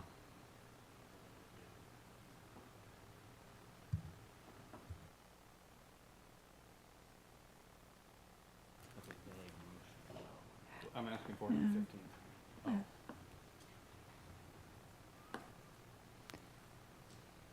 I guess I have a question for Mr. Kamak.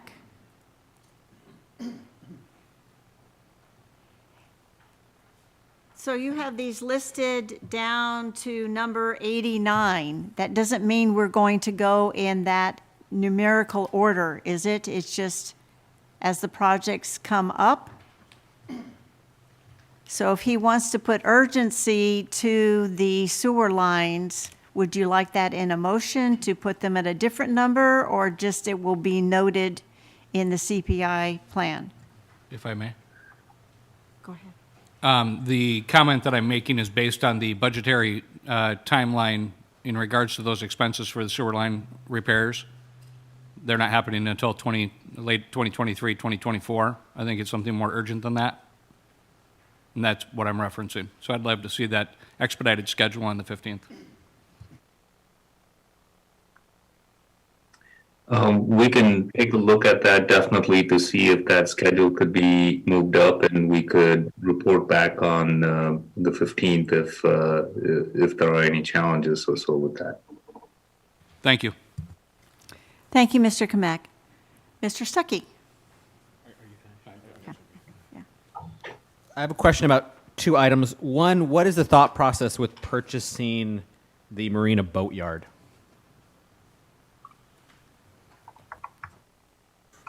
That is actually grant funding, and we're going to bring it up into the council meeting soon, probably on the March workshop, I believe, and ask you to extend the amount of time doing that. There is a boatyard that's next to the city. We feel that it would provide us it hasn't really been functioning at full potential. We feel that it would provide additional support for the city and make us a full service marina by being able to take boats out, and then we have the potential of encouraging more repairs in that area. So, in this area, it used to be a fairly robust boatyard, and it's not at its level right now. That's not being paid for with city money. It's 10% out of the marina fund, the marina Marina, let me blame for my, sorry, out of the enterprise fund that pays for itself, and then 90% of it is coming out of a grant, a rural county economic development grant. And so we've had that grant. It expires at the end of this year. We're still doing the negotiation. It's a quite complex piece of property with 2 leases with the DNR, with property on it and 1 small parcel on it. So we've been working it through with the property owner on doing the negotiations, and we'd like to, we're going to come to the council and ask you to formally allow us to petition the county to extend the time of that property. We think that another year would probably be sufficient. When you're purchasing a piece of property, it doesn't always go through. It depends upon, you need a negotiated buyer that really agrees to do it at the same price. And right now, we just have a lot of things we're working through without talking about it specifically. If we wanted to go in details on price and stuff, then I would recommend an executive session. And we did have it at one point during this process with 3 of the council members were in an executive session where we went into some of the strategies and talked about it in detail. And certainly if we wanted to update the additional new council members, we can do that too. But that's where we're at. I think it's a great project, and like I said, it's primarily paid for with grant funding that we hope the county will allow us to extend it another year to continue negotiations. And my other question involves annual street improvements, which I assume would be paving and so on and so forth. Is there available to the public a schedule of what's being going to be paved and taken care of when? I'm going to defer to Public Works on it. I believe there is. It does change, and it does depend upon projects. You're going to get some updates on TBD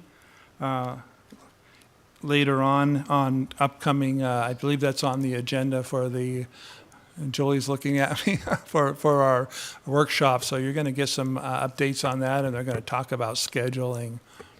So I guess my one last question then regarding that carryover from the workshop. Do we have a date or an idea of when the rest of Whidbey Avenue will be taken care of? I believe we do, and I believe staff can answer that too. I don't know it off the top of my head, but I believe it's on the list, and that's been a very desirable project that a lot of people have talked about. So I don't recall, but there's a lot on that list. So it's something we can certainly get back and provide to you. Would it be, just because I was under the impression from the workshop that we would have an answer by the weekend. Does Mick, do you have that date in mind? I don't. Alex and I have been working on it. Alex, do you have an update on that? Yeah, I can give you a general idea of the you. schedule. Councilmember Stuckey, Alex Warner, city engineer.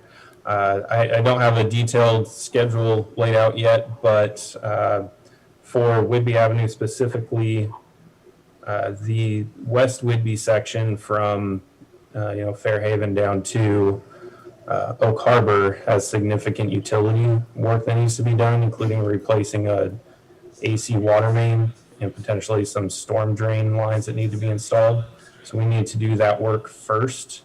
We are striving to get the utility work done this year and then pave West Whidbey in 2023.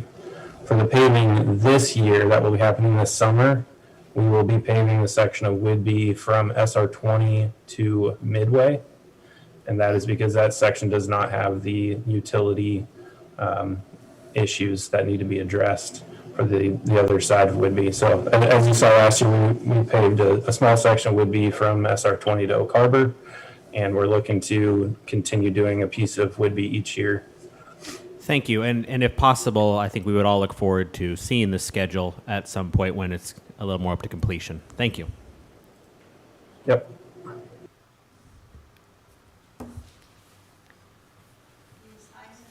Councilmember Wiesner has his hand raised. Councilman Wiesner, please. Thank you, Mayor Pro Tem. Yeah, I just had one question on the CIP, and I know this is not an accurate list, it's a forward-thinking list, but Bring us up to date with Portland Loo. I see we have a Portland Loo purchase on the CIP.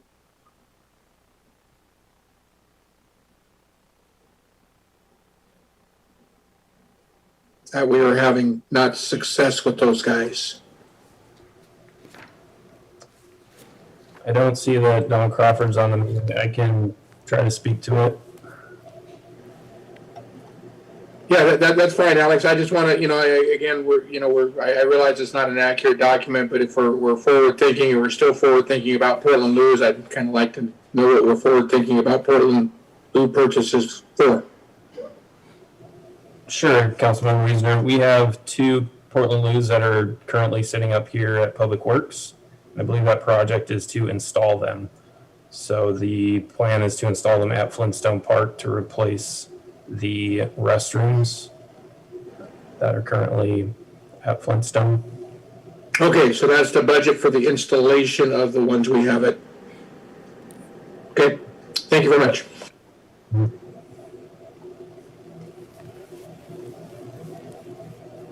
Councilman Hoffmeyer? Yeah, I've got another one here, and I'm not necessarily saying we should jump head on into a motion on this one. It would be the Harbor Heights access. You know, the Harbor Heights Park, the public support of it's a little soft, but it won't always be. It will become very popular, I believe. The first phase of it, though, 2 soccer fields. I go back, and this would have been, probably 8 months ago in council now. But staff's initial recommendation on this, I believe, was to go in off of LWA for $0.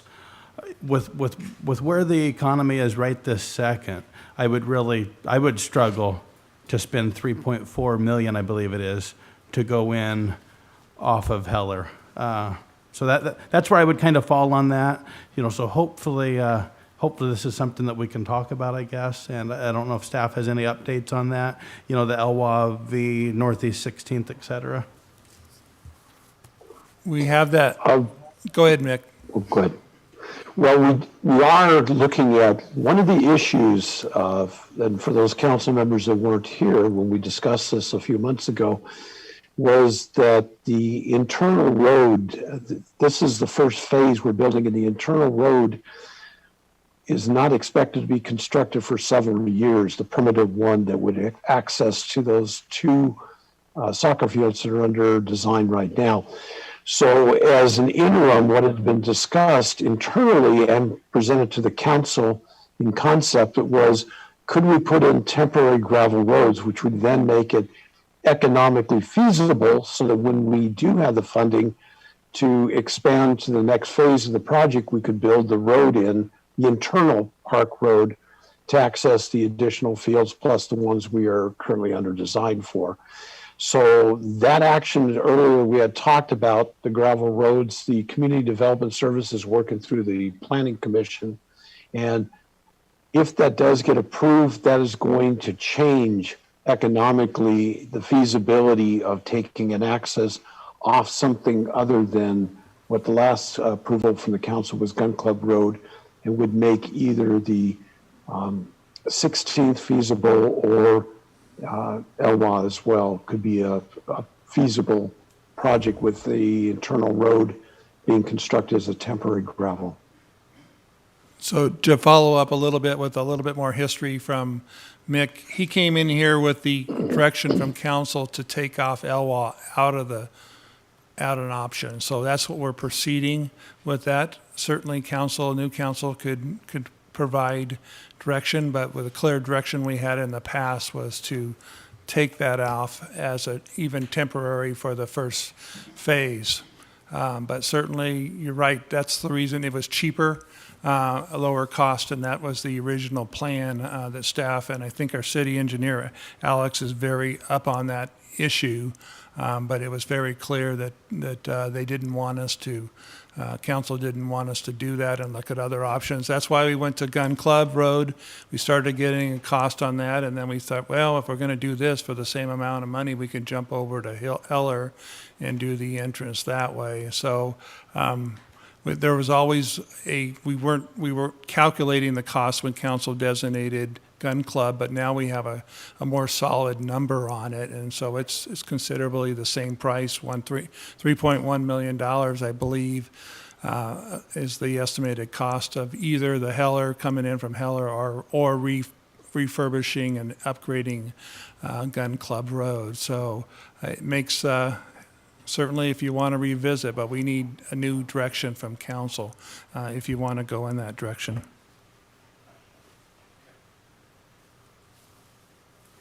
So I just want to say that the previous council made a very wise decision in removing Elwha. It's a high-density residential street. There's a lot of street parking. It is a condensed road, and I think it would be a disaster to have that as an access to one of our primary parks. Just my thoughts. Mr. Hoffmeyer? Yeah, I happen to live a few feet away from Elwha, and, I've taken the kids to many ballparks in many towns, and, quite often the access to the park goes through somewhere just like that. I'm not saying that my mind is made up on it.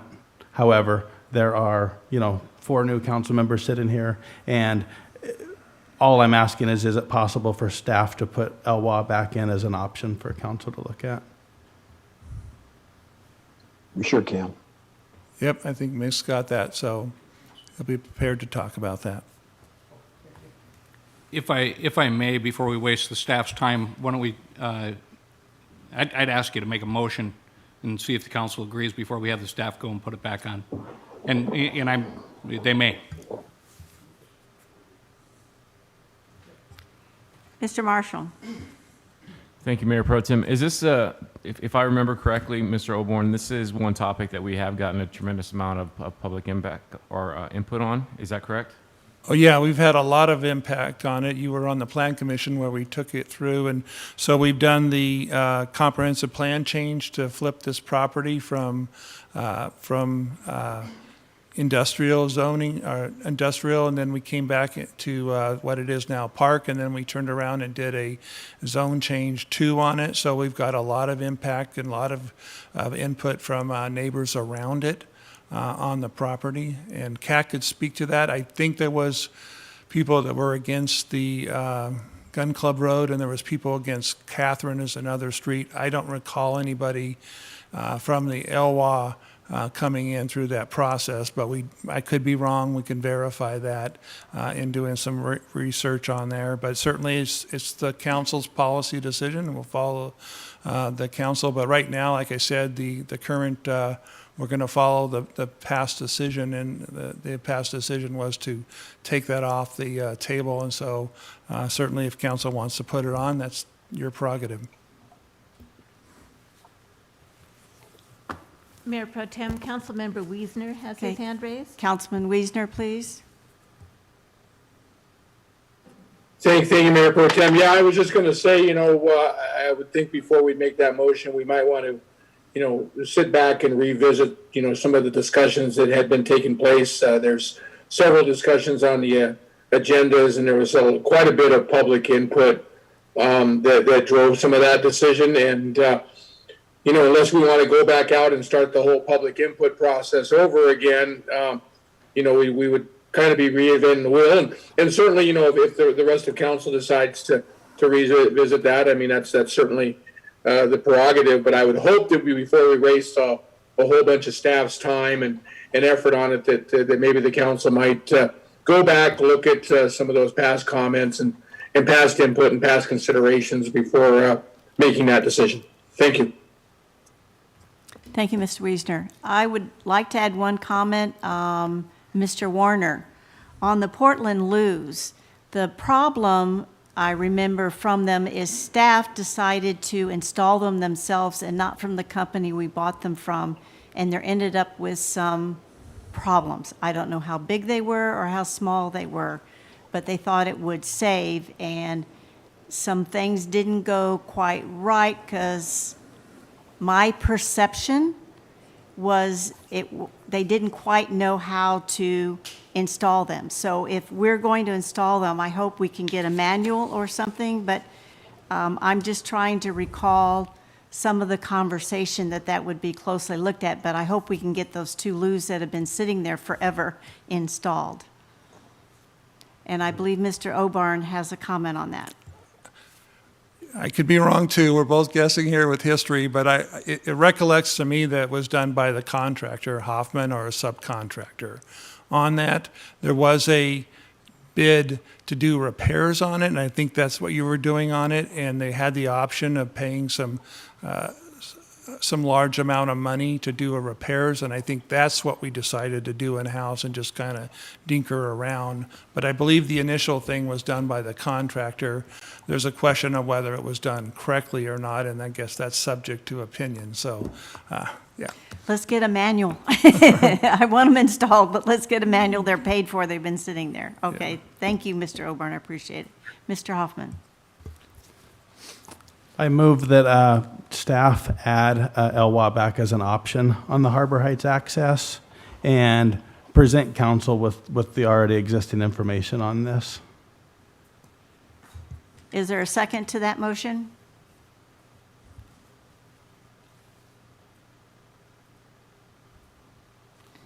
Then that motion dies. All right, other comments on the list, please. Mr. Evan. Mr. Administrator, on the CIP, it shows the CIP totals for the Portland Loos, 75,000.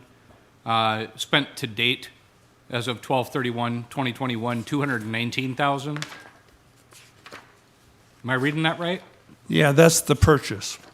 So all we have left is the installation. What's the 75,000? Is the installation. Okay. We have them, So that's not the project total that it's showing me in that column. That's just a piece of it. well, it's in the spent column, the other parts you're looking at. So all we have left to spend is the installation, which is a 75,000 estimate. Okay.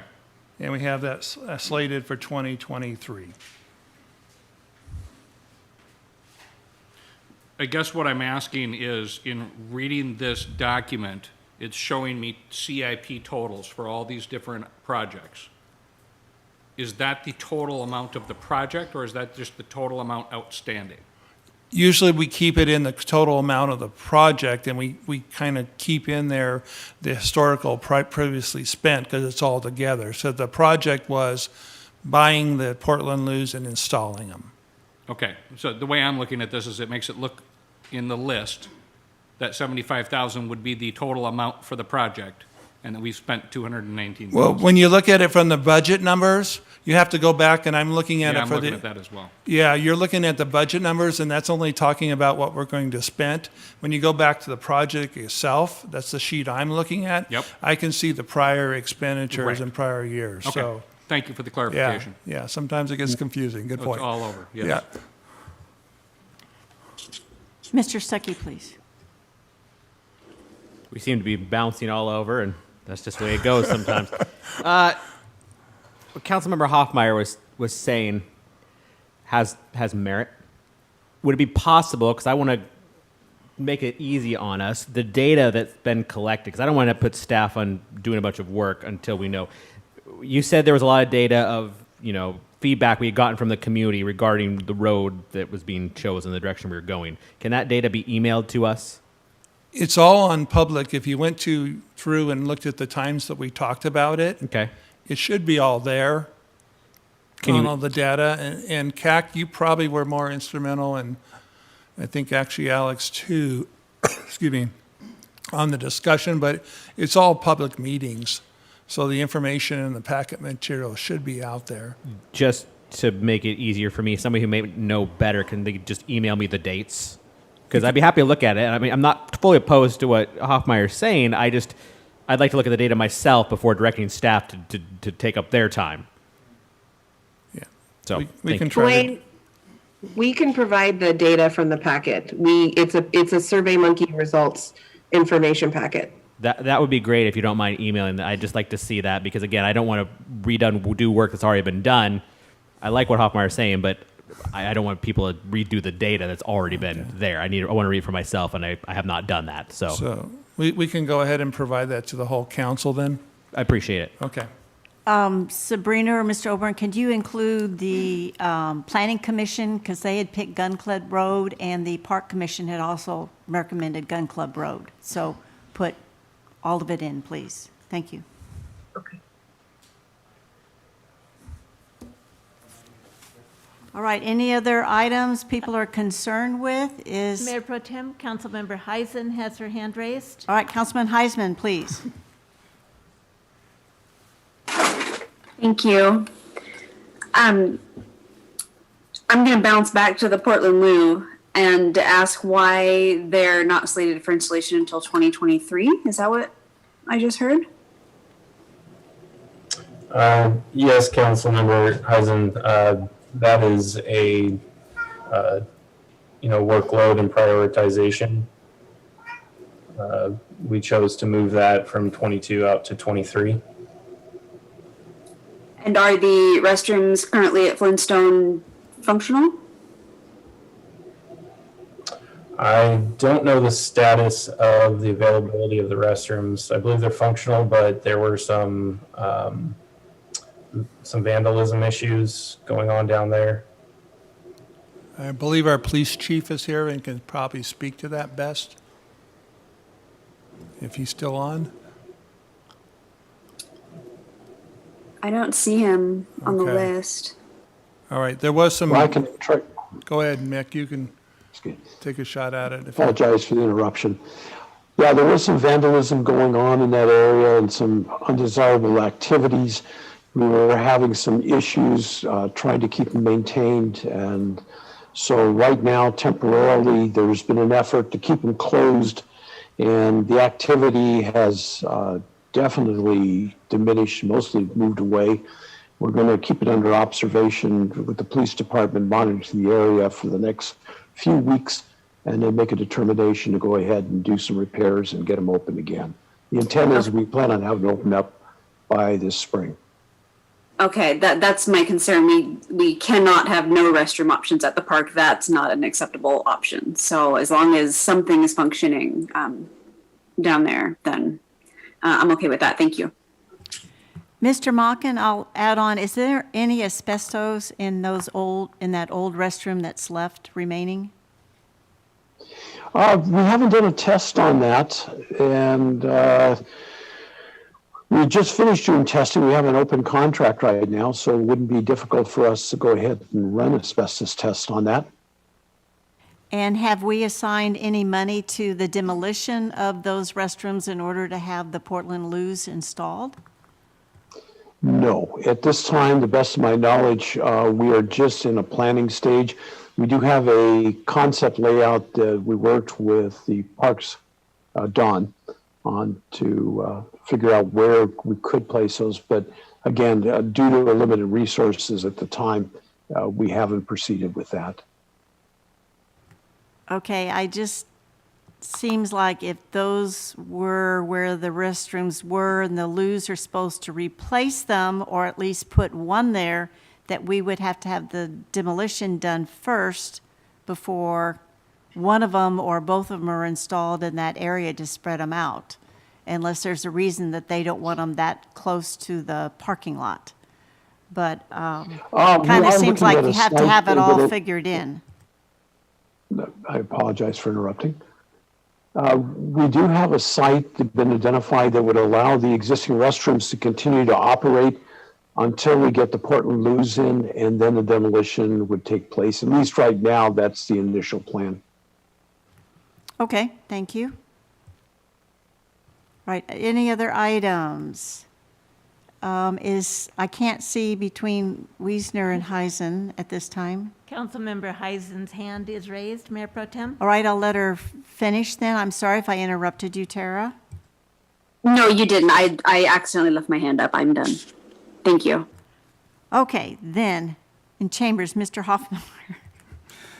This is the last one for me on the CIP tonight. I'll be fairly quick here because it's fiscal year 25-26. And there was a further clarification from staff today as well. The Friend Marsh feasibility study, currently, the intention would be, for that almost $1 million to come, out of the ratepayer fund. I would certainly oppose that. However, I don't think that we need to sit here and pull this out of the CIP. This is something that I certainly would hope there's some type of grant or other way to fund this. But just wanted to be clear that I would be very apprehensive to support that almost million coming from the ratepayers. Thank you. Mr. Oburn. Just a little follow-up here. When we done the rate studies last time, we looked at the projects that were in the rates, and the council made some decisions. So certainly you can leave it in there, but certainly when we start talking about the rate study, you can certainly ask the question of what's the option and is there benefit to removing that, and you can assess it at that time. Right now, it's programming just on coming out of the operating fund. We can look for other sources. I don't know whether it's on our list for doing so. And there may be different costs as we look at it too. So there can be a lot to it. I know Alex would speak to it, but we can certainly gather more information and continue to vet that. We moved it out into the planning years on purpose to allow us more time. It was on a faster track. But we're still having out there long-term. The whole purpose of the fund, the storm drain fund, is to deal with the outflow and deal with water, and it goes places. Some people say you're paying for rainwater, but it's actually goes somewhere, and we have to figure out how to manage it, and we have the utility to help us do that. And so that's a primary collection area. And so there is some benefit in studying that, and I did have conversation, I think you had it with some of the staff members on keeping that in there, but certainly it's council's decision. Mr. Oburn, I believe we made a promise to Mr. Friend when that was given to us. We bought part of it, and part of it was given to us to help with our stormwater that starts way back past, what is it, Easy Street, Coachman. There's a map that comes down and where it gathers momentum and stuff, and it ends up in Friends Marsh. And there has been a lot of discussion where the city has not kept their part up on maintaining it and letting the cattails and stuff get too high. And then we had, anyway, EPA is the best. So there's more than just a feasibility study. There's a lot more that has to be explained. So that needs to be all the parts, please, when we do that. I would appreciate it. It would also help the new council members. Thank you. All right, other questions on the CPI? And from people I can't see their hands raised, is there any more questions or comments? All right, Mr. Kamak, do you feel like you have direction over the discussions tonight?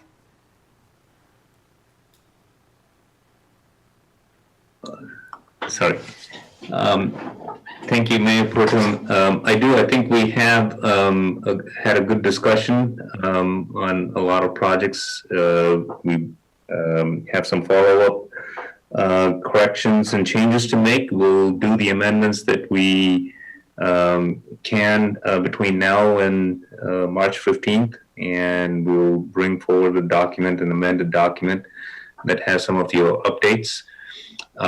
What I would recommend before we wrap this all up is to open the public hearing for this, because I think we haven't done that yet, and then a motion to continue it to the March 15th meeting. And I can share a slide with some language if that's preferable. That would be wonderful. Thank you, CAC. Would appreciate that.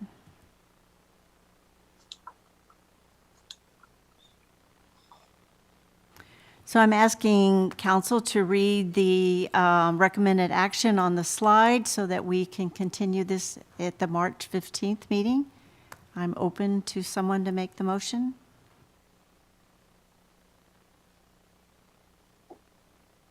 Mayor Pro Tem, you need to open the public hearing. Thank you. I will open the public meeting for the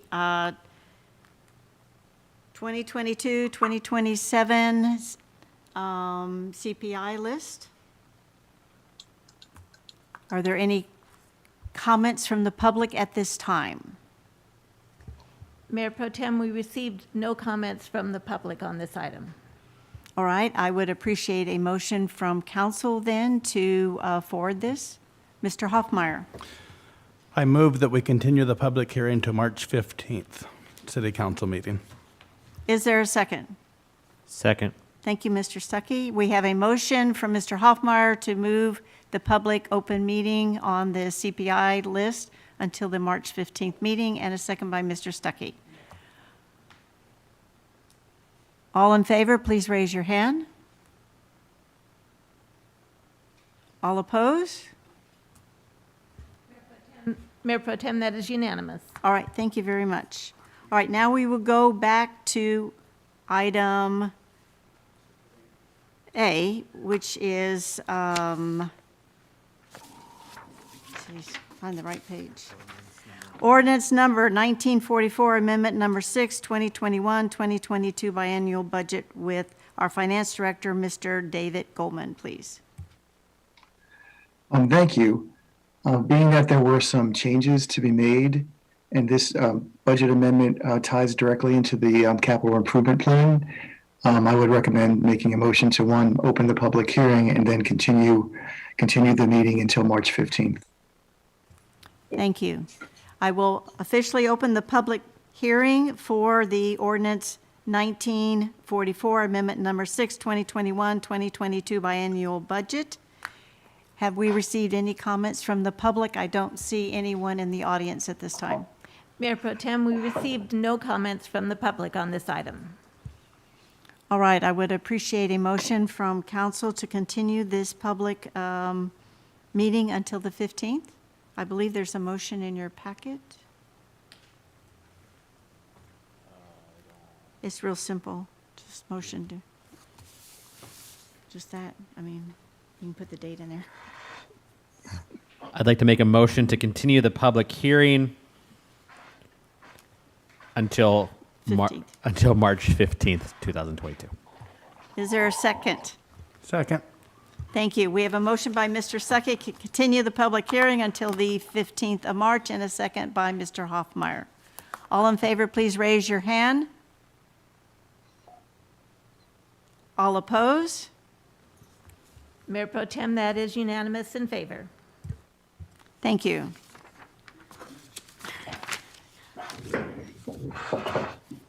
We will go to item number 8. Contracts and agreement, Oak Harbor Marina, FDOC, Breakwater and repairs, change order number 2. Mr. Sublett?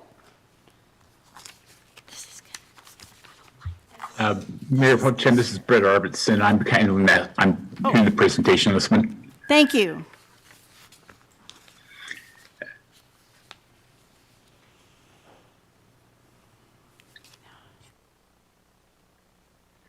Good evening, Council. This is Brett Arvidsson. I'm the project manager for the city. We're here to talk about the City of Oak Harbor, FDOC, Breakwater, and float repairs. This is change order number 2 for American Construction. Next slide, please. Talk about background here. The Oak Harbor Marina experienced damage to FDOC in February 2020 and January 2021 during windstorms. We had a third storm hit last November on the 15th, which further damaged FDOCs. All 3 of these storms are separate insurance claims. Next slide, please. Next slide, please. You jumped over one. Oh, thank you. Additionally, we had a Department of Commerce grants for improvements in the marina, and we had funds budgeted. The type of work we were doing was in water work and required the same type of contractor. So we combined the grant work with the insurance work to gain cost efficiencies. Additionally, last September, we had a navigation pile that was hit by a boater. So that was added to the project 2 by change order number 1. Next slide, please. This is what the area looked like after the 2020 storm. While it doesn't look that bad, there's actually quite a bit of structural damage in the tie rods, the thing that holds that together. Next slide. The majority of the Department of Commerce money went to replace the pile hoops. These are the guides that hold the dock to the piles. As you can tell, they're quite rusted out and did need to be replaced. Next slide, please. After the storm in last November, these are pictures of the damage. Further damage that we had quite a bit more. You notice over here on the left side here, there's a couple of panels missing. I'll talk more about those later. So we did experience quite a bit more damage. Next slide, please. And this is a picture of the storm on the 15th. Next slide. Anyway, it talked about how we got here. In 2020, Moffitt Nickel, who our consultant, prepared contract documents for both the construction documents and the permit packages. This did require in-water permits, which are quite extensive. Took us quite a while to get. We did advertise a job for bid and open bids on August 3rd. We awarded the project to American Construction. As I said, the damaged navigation pile was added later as a separate insurance claim. We did start construction the first part of this year. Next slide, please. And actually, we are complete. We actually finished the project this morning. We did attempt to negotiate a change order with American to include the repairs from the November 15th storm. We still have some outstanding work that needs to be done on the last claim.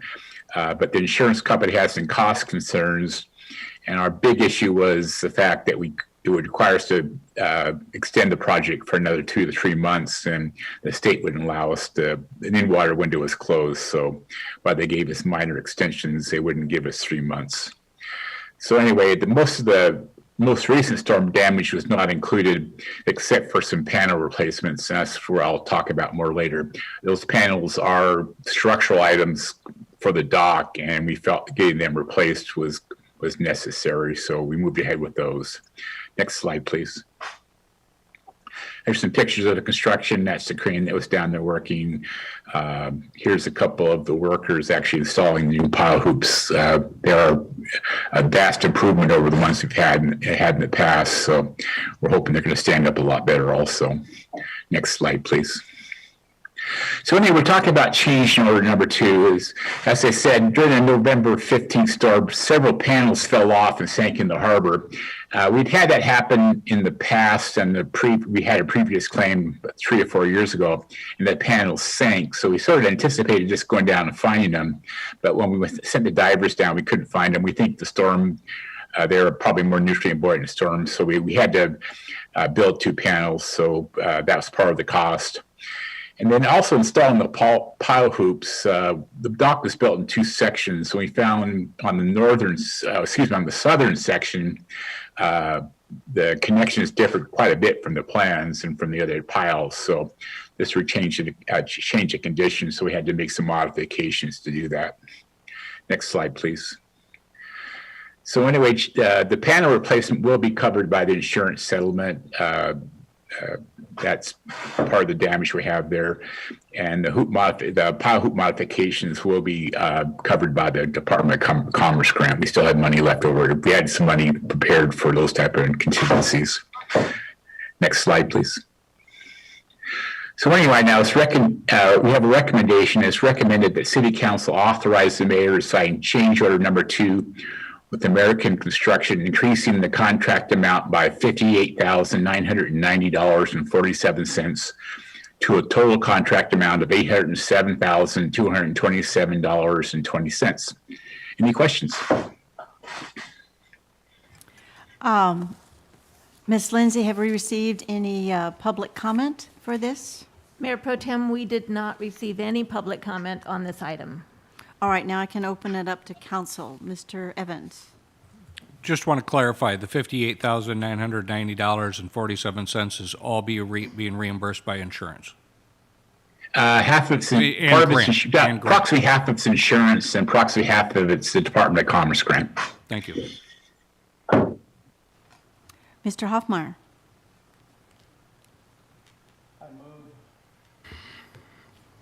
I move to authorize the signing of change order number 2 for FDOC Breakwater and Float Repair Project with American Construction Company Incorporated in an amount of $58,990.47, bringing the final contract amount to $807,227.20. Second. We have a motion from Mr. Hoffmeyer and a second, as stated in our packet, to have the mayor sign this agreement. Any other discussion? All those in favor, please raise your hand. All those opposed, please raise your hand. Mayor Pro Tem, that is unanimous in favor. All right, thank you very much.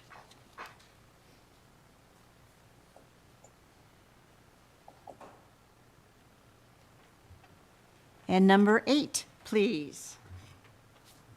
2022 TBI chip seal interagency agreement with Island County.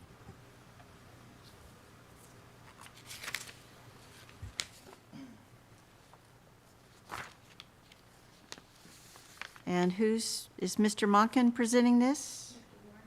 Oh, Mr. Warner. Oh, welcome back, Mr. Warner.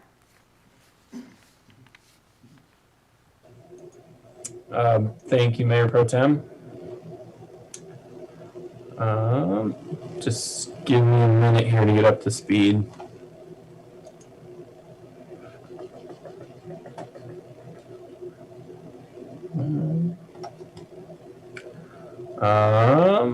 If I can get my slideshow going, I'll be able to give you the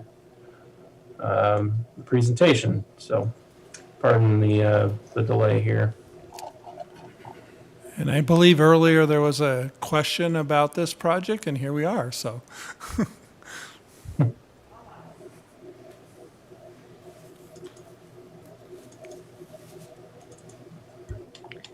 Alex, this is Mikhail. I have the slides ready to go if you'd like me to advance them. That would be helpful. Thank you, Mikhail.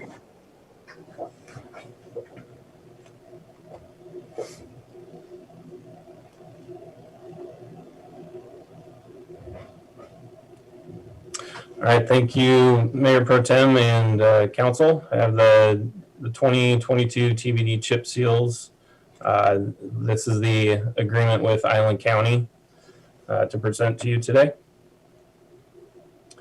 So this is similar to the work we have done over the last 2 summers for the TBD. The Island County Public Works forces themselves come out and do the chip seals in town. And this year we will do approximately 38,000 square yards of pavement. So some items that we will provide, we'll prepare the roadway surface, we'll do the signing and public outreach, we'll move vehicles as necessary, we'll protect driveways from the fog seal with the oil going down, temporary pavement markings.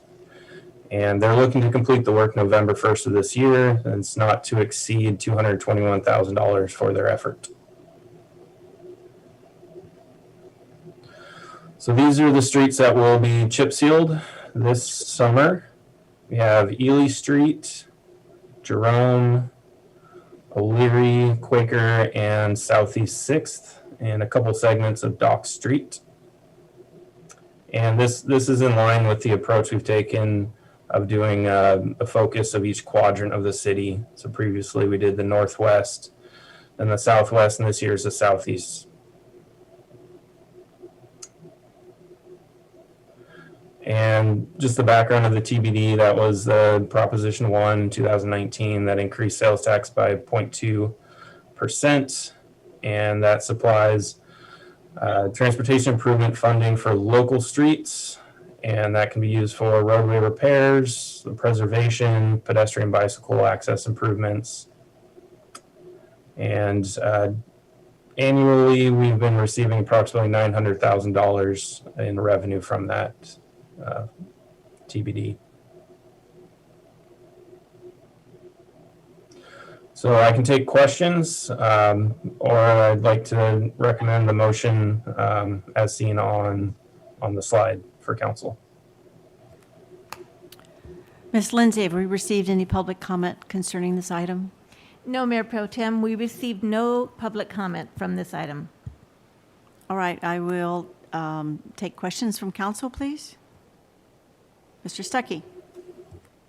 So just so I understand, going back to Whidbey Avenue, I'm looking at the map. East Whidbey Avenue itself is not having any work done this year? That's not actually true, Councilmember Stuckey. We have a separate effort this year of doing overlay projects. So that will be coming forth very shortly to council, and that will be, so the difference between the chip seals and the overlays, the chip seal is you just go over the existing roadway surface with a coat of oil, you put down the rock, you roll it, and then you broom off the excess rock. Right? It gives an extra 7 to 10 years lifespan on roads that aren't significantly worn. For the overlay project, that's where we go through, we grind off an inch of asphalt, and then we put down about 2 inches of asphalt back. That is for roads that are higher trafficked, that need more of a repair, and that'll get 10 to 25 years of life out of that effort. So the roads for the overlays will be East Whidbey from SR20 to Midway. We have several roads down in the downtown part of town. There was some comment from previous council members that they didn't want chip seals in our nice downtown area. So Dock Street, Ireland, Fidalgo, some of those streets will be overlaid. I'll have a thorough map and list for council. Should be coming up in April, so you guys can see the effort going on for the overlays. And this will be simultaneous work. We'll have a private contractor doing, or we'll contract the work out to do the overlays. Island County will be in the same area doing the chip seals with their forces. Thank you for the clarification. Sure. Anyone else? Mr. Evans. So we have TBD funds and we have street funds, correct? That's correct. What's the determination of what projects are coming out of which fund, just so we can understand? Sure, Councilmember Evans. We have the TBD funds available for local streets. So that's in our comprehensive transportation plan. Each street has a designation: local, collector, minor arterial, and arterial. So you can think of local as more of the residential streets, less trafficked. So those are the ones that the TBD money can be used for. So all of the streets here and the chip seals are TBD funded streets, are all local streets. For the overlay project, if anything is above the classification of a local, it will be paid for out of the annual overlay budget. And then if we choose to overlay a project that's a local street, that can be paid for out of the TBD. So it's really that street classification that determines if it's going to be paid for out of the TBD, that's local streets. Anything above that, collector, minor arterial has to be paid for out of the separate street fund. Thank you, I appreciate that. Mr. Stuckey. I move to authorize the mayor to sign the interagency agreement with Island County to provide services for the 2022 TBD chip seals for the city of Oak Harbor in a not to exceed amount of $221,000. Is there a second? Oh, Councilman Heisen, thank you. We have a motion by Councilman Stuckey as stated, and we have a second by Councilman Heisen. Questions, Mr. Marshall? Thank you, Mayor Pro Tem. Alex, could you tell me, so I see the sewer line replacement is in the capital improvement plan, and part of that is on Ely Street. Will we be digging up the chip seal that we're just putting down in order to replace these sewer lines in a year or two? Yes, for that sort of repair work we will be, and that is one of the considerations we take into effect for the overlays. We do not want to be digging into our overlay since they have a 10 to 25 year life on them for utility work. Our approach right now is if we need to do some chip seals, that we're, it's not ideal, but we want to get the treatment down to extend the life of the road. And then if we need to come back and do utility work, it's not it's not so much of a sunk cost as if you're cutting into a new overlay. So Councilmember Marshall, you are correct. We will be doing some utility work on a portion of Ely after it is chip sealed. Mr. Warner, I believe that there was a study before most of these council members were on that shows a grade of our roadway. We had someone go through and there's like the depth of them and the ceiling and how long and this and that. That might be interesting for these council members to have, if you wouldn't mind sending that out to them so they could see the grades of the street and which are the worst and which were the best. And that also goes into deciding how they do things. But if you've never seen it, it's fascinating and it's all paid for. Yeah, Mayor Pro Tem, I'll gladly provide that to council. Thank you. Mr. Hoffmeyer. Yeah, real quick on this one. It really excites me to see government agencies working together. I think the taxpayer gets a real added value, a bang for the buck, if you will. The county, gosh, it was probably 12 months or so ago, maybe a little more, that they chip sealed the road in front of my house and did marvelous work. Better work than I would expect out of a lot of contractors. So again, I'm pretty excited to see this. I would like to ask a motion to extend our meeting because we are pretty close to 9 o'clock and we have one other item to go. Sure, we can vote on this and get it in time. Any other questions about this item? Comments? All right, I'll call for the question. All in favor of approving this interlocal agreement? Raise your hand. All opposed? Mayor Pro Tem, that passes unanimously. And Councilman Evans. I'd like to make a motion to extend our regular meeting beyond 9 o'clock. 30 minutes. For 30 minutes. Have a second, please? I'll second.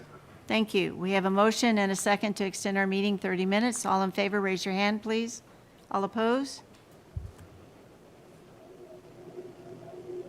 Mayor Pro Tem, that passes unanimously. All right, we need to go on item 9A, utility payment, plans exceeding $5,000. Mr. Goldman? All right. Thank you. David Goldman, Finance Director. So this relates to balances that exceed $5,000 who have applied to be on payment plans that are related to the expiration of the governor's moratorium on shutoffs and late fees.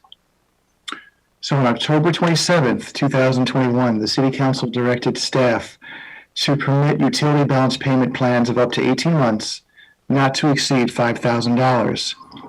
5 accounts had balances in excess of that amount. 2 of those accounts have been paid off.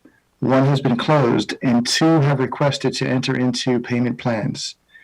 Staff has tentatively entered into payment arrangements with those 2 customers pending the outcome of this meeting.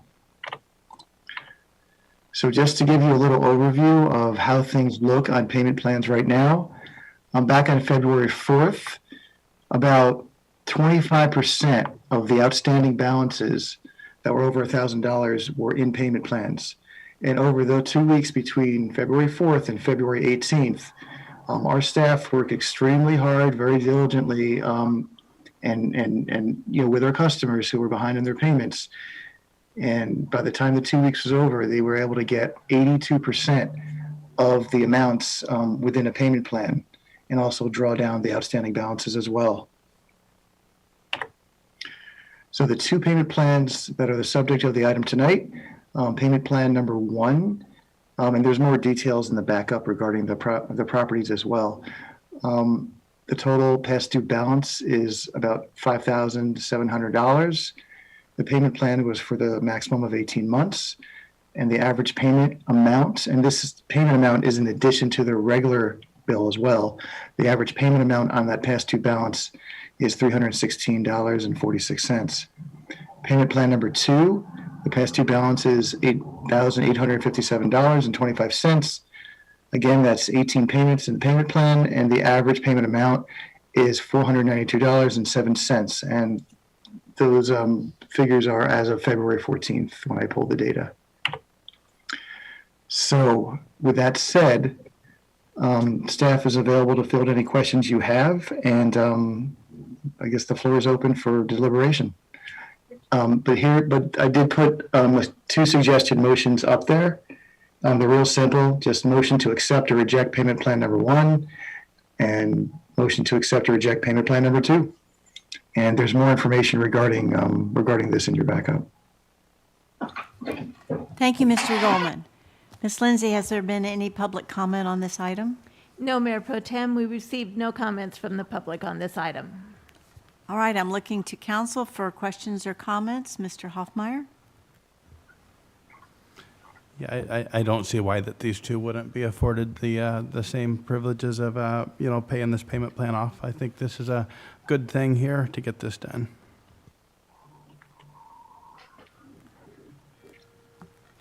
Any other comments? Mr. Marshall? Thank you. I'd just like to commend staff on being able to get those other into a payment plan and reduce the amount owed. So, very nice job.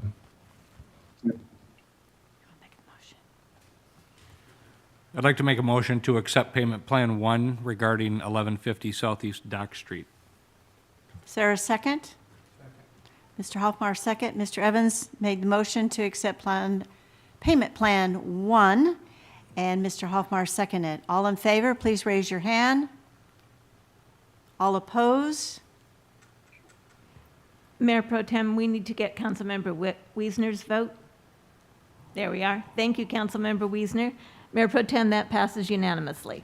All right, thank you. I'd like to make a motion to accept payment plan number 2 regarding 930 Southeast Pioneer Way. Second. We have a motion made by Mr. Evans and a second by Mr. Stuckey to accept payment plan number 2. All in favor, please raise your hand.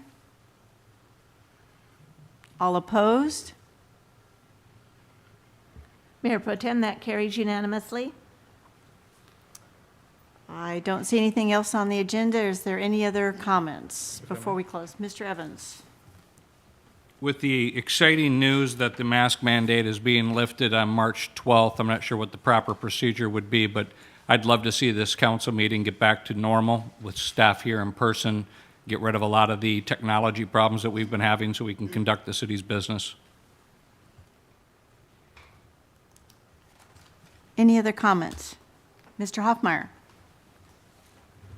Mayor Pro Tem, thank you for stepping in to run tonight's meeting. You did a good job. Thank you, no problem. I'd also like to add to staff, they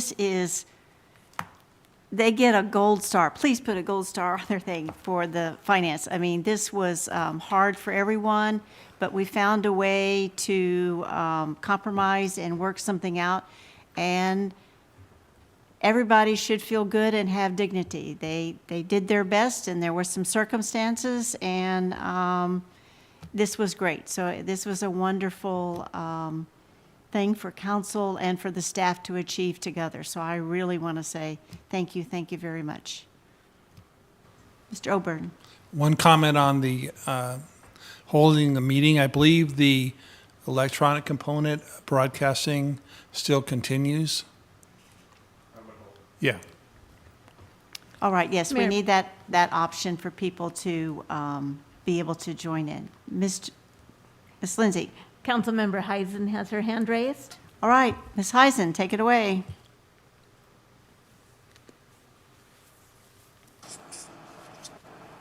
I move to adjourn.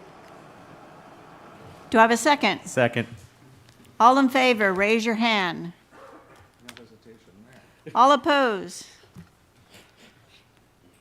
That passes unanimously. We are adjourned. Thank you, staff, and thank you, council, for just being a